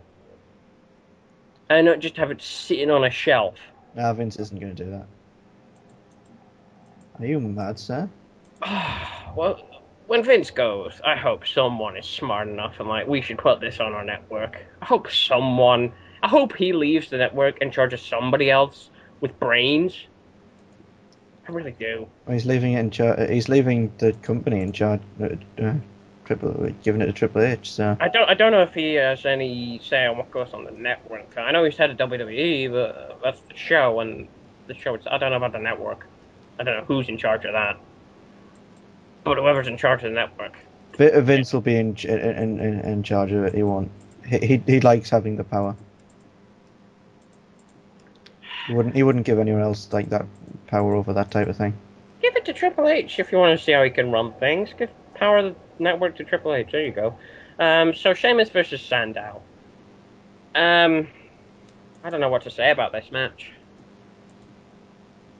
I really don't know what to say about this match. Oh, it would be great. You could have parts that were you good could have were all due to Sandow. Yeah, parts that were good were all due to Sandow, but I really don't know what to say about this match. Which match? Sheamus versus Sandow. I was surprised that they let Sandow get any offense in. It's more. Sandow did well. Remember how we went on that big rant about cowardly heels? They're doing it again. Oh with yeah, Sandow.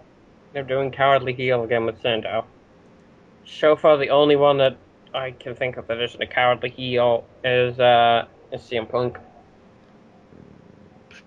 Well, that and Big Show isn't really a cowardly heel. Big Show is Mark Henry. Oh, Mark Henry. Well, Mark Henry's not there right now, dude. He's at the Olympics. Mark, the Olympics are over. No, they ain't. The Olympics are over, Mark. I'm still here. I'm happy here. I ain't going yet. I ain't going. You can go and watch the Paralympics. You know they're on right now, Mark. No, I want to sit here in this empty arena.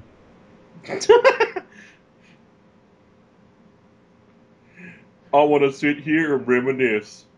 I wanna remember those days. Those days only happened like a month ago, Mark. Yeah, they were good days. Wasn't even a month I'm ago. not talking about recent days. I'm talking about my old days. My old days when I actually had a beautiful body to talk about. What happened to my butt? when I was sexual chocolate. Oh. God damn it. Yeah, I don't know what. When I got all the pussy. I don't know what to think of this match. I didn't like it, and I didn't hate it. When my hand got all the pussy. It was just kind of there for me, this match. It was just kind of there. I enjoyed it, but simply because it was a Sheamus match where Sheamus just didn't win straight away with a brogue kick. But that was the only reason that I liked this match. And holy hell, the Primetime Players finally faced someone else other than Primo and Epico and Kofi Kingston and R-Truth. Fuck this. We get Justin Gabriel and Tyson Kidd. Fuck and this. I know you don't like it because Gabriel and Kidd lost. Can they not push someone, like, more than one person, more than one tag team at a time? I mean, really, come on. Apparently not. I really did, though. I really loved Darren Young's finisher that he used here. That was a great finisher, I do admit. Oh yeah, it's a good finisher. That looked deadly. Primetime players win. I know you being a Tyson Kidd fan, you don't like this. And a Justin Gabriel fan. And a Justin Gabriel fan, you don't like this one bit, so... Yeah.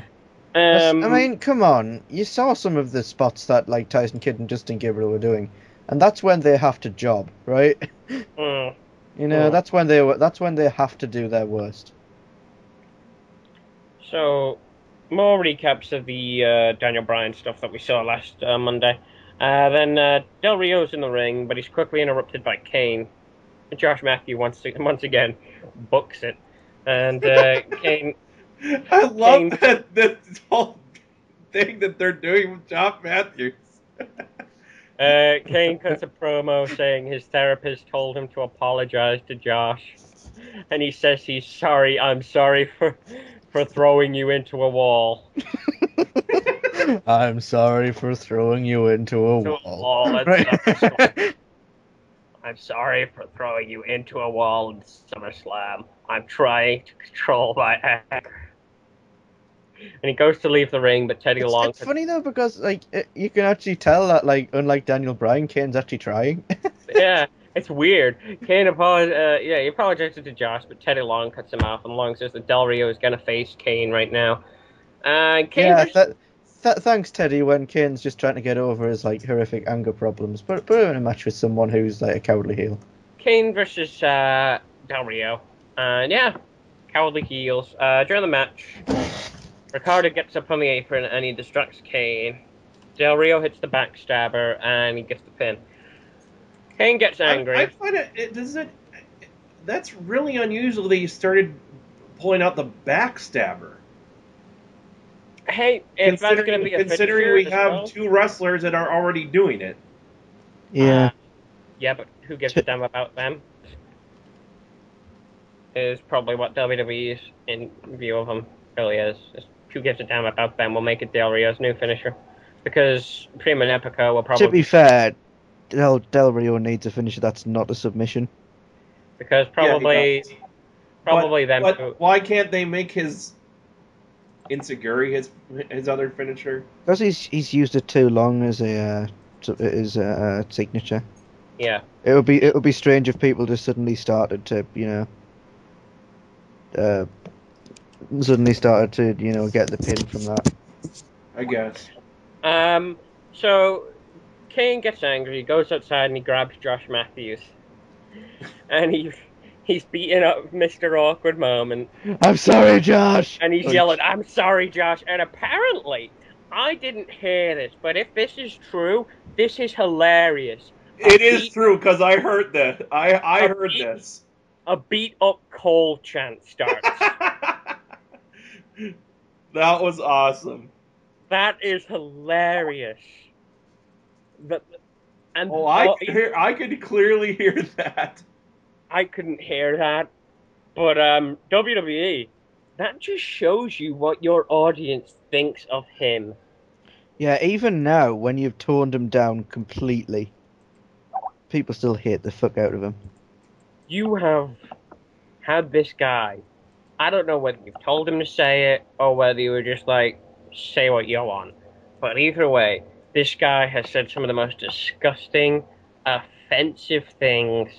He's beat down and bashed good, talented people. And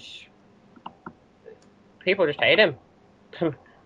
You can, no matter how much you tone this guy down, the stuff he's said in the past about JR, the jokes he's made, the whole bashing Daniel Bryan in the past. What a nerd. What a nerd! Screw you, Michael Cole. Yeah, that's the. I know we talked about commentary before, but that's one of the big problems right now. Not for one, yeah, Lawler isn't giving a shit, but it's almost like he also maybe because the reason he's not giving a shit is because he's used to being the heel. That could be it. Could be it. But yeah, it's like regardless. Yeah, heel as a heel commentary, Michael Cole is either doesn't know or is told to never put over the face, almost never.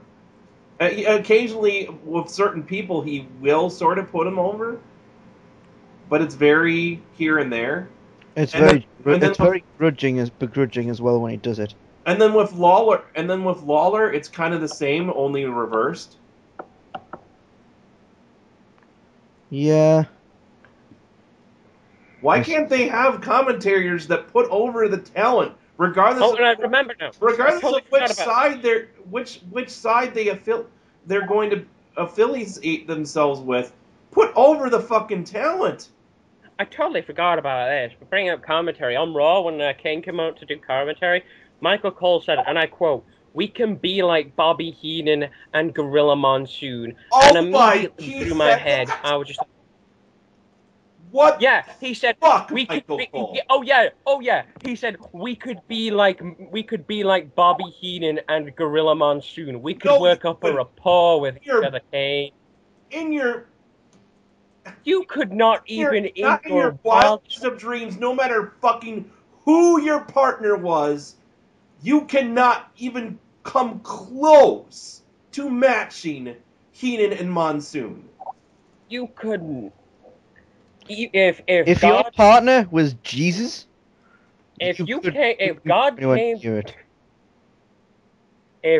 came down from the heavens, stood before Michael Cole, and granted him the powers of brilliant commentary, you can be the best commentator in the world, Michael Cole, with the snap of my fingers. He would still not compare to Bobby Heenan and Monsoon. No matter who he was with or how good he got. How dare you? Dare you compare yourself to those two? How dare you? Another depressing show. God. It's more like that we've talked about how, TNA isn't the greatest commentary, but they're so miles ahead of WWE because they like each other, and they call matches, and that's one of the the awesome thing about Heenan and Monsoon is whenever they got they would get it. Heenan would get on Monsoon's nerves, but in real life, you could and even you could tell that these guys had a genuine like for each other. It's like having the annoying best friend. And that coin for whenever Bobby Heenan would go on a rant or something, Monsoon would always go, "Oh, would you just stop it?" And you'd just be like, Monsoon and Bobby Heenan messing around with each other. And they were funny. I think the thing is, of course, because Heenan probably wasn't like a complete dick, and Heenan wasn't complete. Yeah, Heenan's probably a nice guy in his real life, so I could. He is. I could see Heenan's the two of them. As hell, even whenever they're on commentary, you could tell that these guys really had they liked each other. They had a friendship. Yeah. Let's put it this way, right?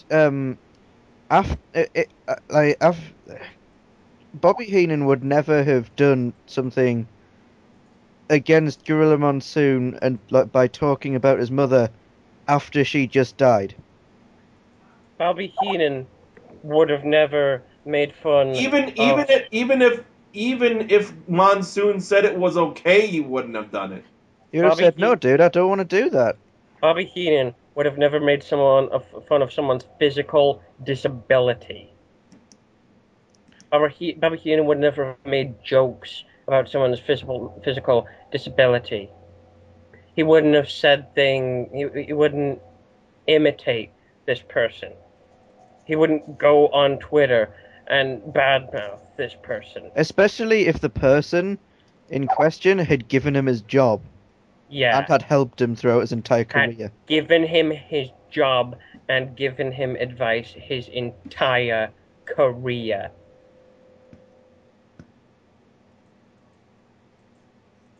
And you want to compare yourself to these two, Michael Cole.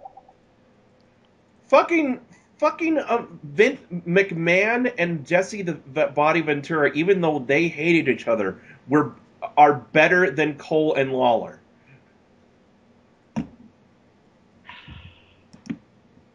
The closest duo to Heenan and Monsoon was probably JR and King, because back then King gave a damn. Yeah. And they worked off each other really well. They weren't as good as Heenan and Monsoon. I mean, JR, best commentator, play-by-play guy. But with as a team... Maybe currently in NXT, Regal and JR and Scott Stanford? Maybe. But I'm talking as a team. JR on his own, best play-by-play guy in the business. No doubt about it, best commentator. But as a team, Heenan and Monsoon were the best commentary team.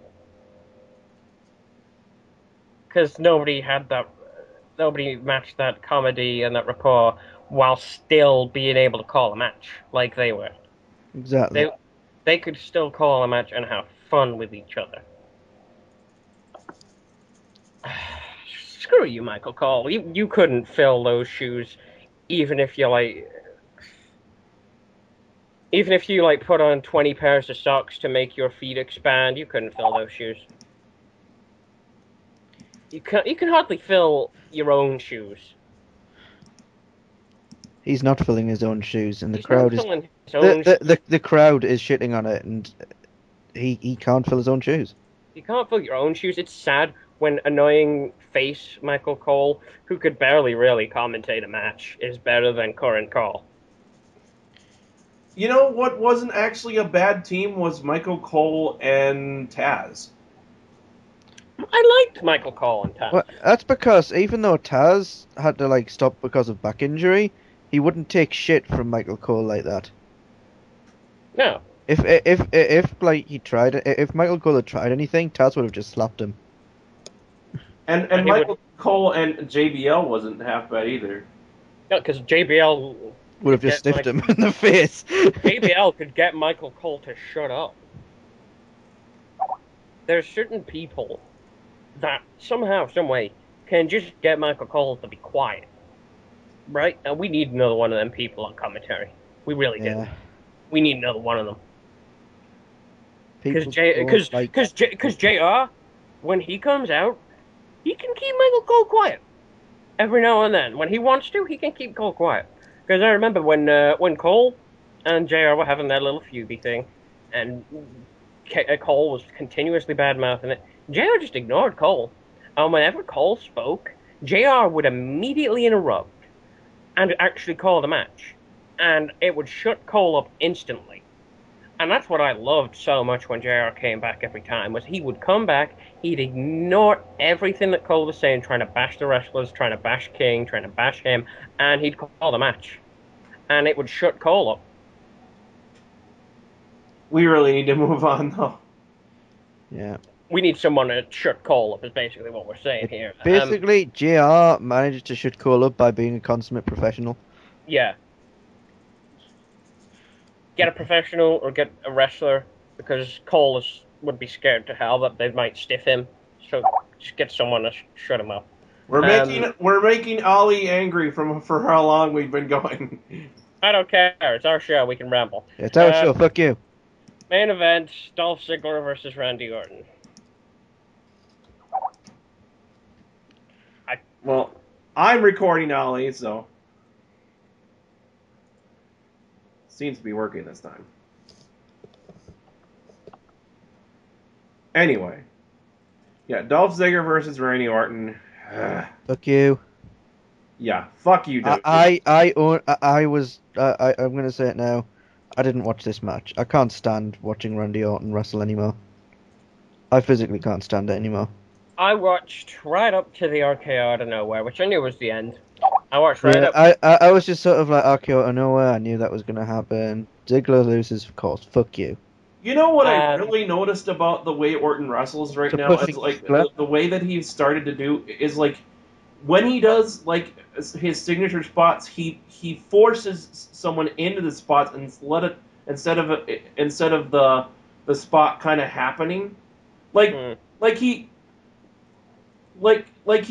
brings the guy up with him to do a superplex. Why don't you wait for him? Why don't you have him where he's sitting up on the ropes and then suplex him down? That would make more sense.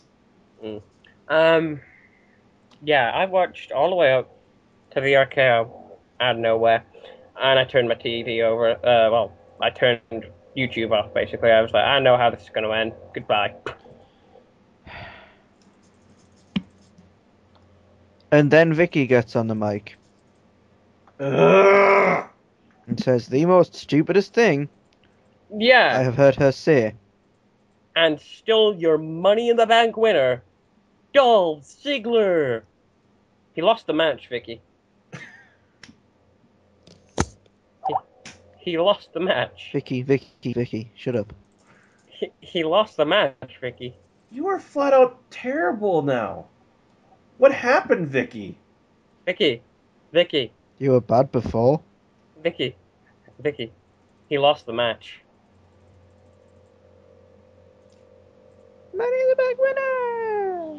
You don't call out a person's name if they lose a match. And again, it seems like almost every time. Well, at least maybe not every time, but I can't help but think of when they were doing when Miz got it. It's like lately, whenever and I think they did it with Daniel Bryan too. It's like whenever a heel, gets the Money in the Bank. Now Daniel Bryan wasn't a heel when he originally had it, but I think he was turning heel. What happens is one person will cash in their Money in the Bank early on, and then the other person will be on a losing streak. That's what always happens with Money in the Bank now. Why do they constantly have their heel Money in the Bank winners on losing? No, not even heel. It's just the other Money in the Bank winner. Just the other one. Well, it always seems to be the heel that they do it with. It's usually just the other one, where one will be cashed in really early, and then the other put him on a losing streak for a while, and then he'll cash in and win. And then they can be like a cowardly jab or something. And again, I bring to my point that I've made in the past, it's always with the World Heavyweight title now. Used to be with the WWE title. It's happened every now and then with the WWE title.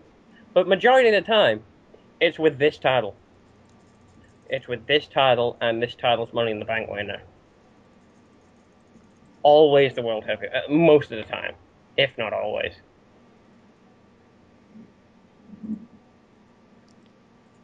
I'm just getting really sick of this thing where a Money in the Bank winner they can't allow them to look strong. It just devalues the title even more. And I'm sorry, Ziggler, but I really don't think you're. It makes their win. It also makes their win over the champion look even more flukish. Of course, they're going to wait. I understand they want to wait until the champion's beaten down. Fine, but then they go on. They're already on the losing streak. Yeah, and the biggest problem with doing it with Ziggler is the way he sells stuff. If you have him lose matches, he will look weak, even if he had a lot of offense in the match, because he'll sell stuff like death. Yeah. And the sad thing with Ziggler is I think he's going to be the second one to lose with a cash-in. Really? Oh yeah, with what they're doing with Sheamus, dude. I think that Sheamus is going to lose the title to someone, and then Ziggler's going to cash it in. Nah, I think they're going to have Ziggler. I think they're going to have Sheamus hold that for a long time. Doesn't mean anything. I think they're going to have him hold it for a long time, and I think Ziggler's going to be the second one to fail a cash-in. If they do that, I have no faith in them and this title picture. You know what I'm scared of is like they let Del Rio win it, but he gets beat to shit by Sheamus, and then Ziggler cashes it in on Del Rio. And if they do, And then Sheamus has a rematch and just wins. and if they do, screw this over. Oh, dude. If they do screw this over in any way, and in the end, Sheamus is the champ regardless, I might just stop watching SmackDown. Or I might just stick to Raw. I want that title to mean something so much, and it's no. How much do you have to shit on your talent? I mean, really? Have Sheamus lose once, just once. I do think that that's going to happen though. Del Rio is going to win the title with either shenanigans or something. Sheamus is going to get angry face and he's going to attack, and then of course Ziggler's going to cash in, and Then Sheamus gets a rematch and he wins. yeah, just straight away. I really do want Del Rio to win because he really, at this point, kind of deserves it. But at the same time, if I don't say he deserves the that. amount of shit he's been through, he deserves it. I don't think he deserves that title. if they're gonna have Ziggler cash in at the pay-per-view, then Sheamus should win. Then Sheamus should win it. I don't say he deserves that title. I say he deserves the WWE one because that title means nothing. Give him a title that means something. We need to bring back the WWE draft because guys like Del Rio are just getting destroyed by Sheamus. Guys like Del Rio and everyone on SmackDown. Well, they have the draft. They do it every year. They didn't do it this year. Did they? Didn't they? Yeah. I thought they No, did. they didn't. No. It's become the Raw Super Show and the SmackDown Super Show, and both brands are kind of on both brands. And yeah, I think they kind of just threw the draft out the window, dude, and just said, screw it, let's have everyone on both shows. Yeah, they threw the draft out the window. It would have happened by now. Would have happened long by now, mate. It would have happened in like April, May. I think it happens after WrestleMania. Yeah. I think it happens the first Raw after WrestleMania. I might be wrong. It used to happen the first Raw after WrestleMania, not that much. But yeah. Yeah, that was Raw and SmackDown. I have no faith in the World Heavyweight title picture. I think Cole needs to stop comparing himself to much better commentators than him. And I think he needs to take a look at reality and realize the people he's been slandering and bashing every week on the mic have actually been helping him in his career, and he needs to step up, apologize, and be a man. And Raw, once again, was better than SmackDown this week. So that was the C show for this week, whatever this week was. This was the week of Monday the 27th Yeah. I'm Liquid Nation. through Friday the 31st. Goodbye. And this is Rockton, officially taking the moniker that you guys keep calling me. I figure, what the hell? I am the bitter old man of the C Show. The bitter old man. He's Rockton! The bitter old man. I like that. We should make that a tune every time we introduce the C Show now. Yes, to the theme of Casper the Friendly Ghost.